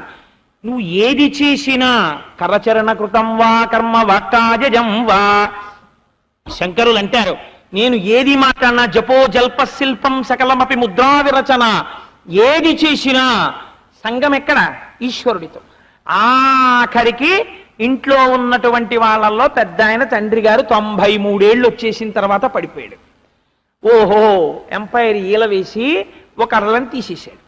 ఓయ్ ఎంతసేపు ఆడతాడో ఆట, ఇంకా నాలోకి తీసుకుంటున్నానన్నాడు. స్వామి ఎక్కడున్నారు? మా అమ్మగారేం వెళ్ళిపోలేదు. మా అమ్మ పార్వతీదేవిలోకి చేరిపోయారు. మా నాన్నగారా మా స్వామి శంకరుల్లో చేరిపోయారు. స్వామి నన్ను మాత్రం తీసుకెళ్లి మళ్ళీ ఏ రావణాసురుల్లోకి కలపకే, నన్ను కూడా నీలోకే కలిపేసుకో, అలా మేమందరం నీలోకే కలవాలి అని ఈల వేసిన ఎంపైర్ మాట విన్నట్టు ఈశ్వర శాసనాన్ని అంగీకరించడంలో ఆనందం ఉంది, దీర్ఘాయుర్దాయం ఉంది. ఎంతసేపు ఆడతావు?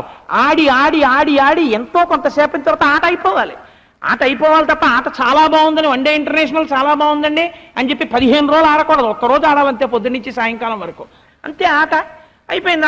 ఆట అయిపోవడాన్ని కూడా అంగీకరించు. ఎస్ ఎంపైర్ ఈల వేస్తున్నాడు కాబట్టి వదిలిపెట్టేస్తున్నాను, ఈశ్వర నీలోకి వచ్చేస్తున్నాను, అయిపోయింది రంగస్థలం మీద నా ఆట, అంగీకరించు.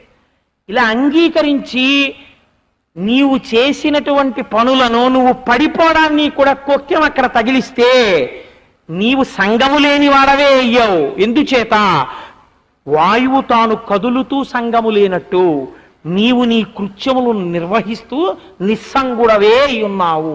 ఇదొక్కటి నువ్వు తెలుసుకుంటే ఇన్ని పూజల కన్నా ఇది గొప్ప విషయమే.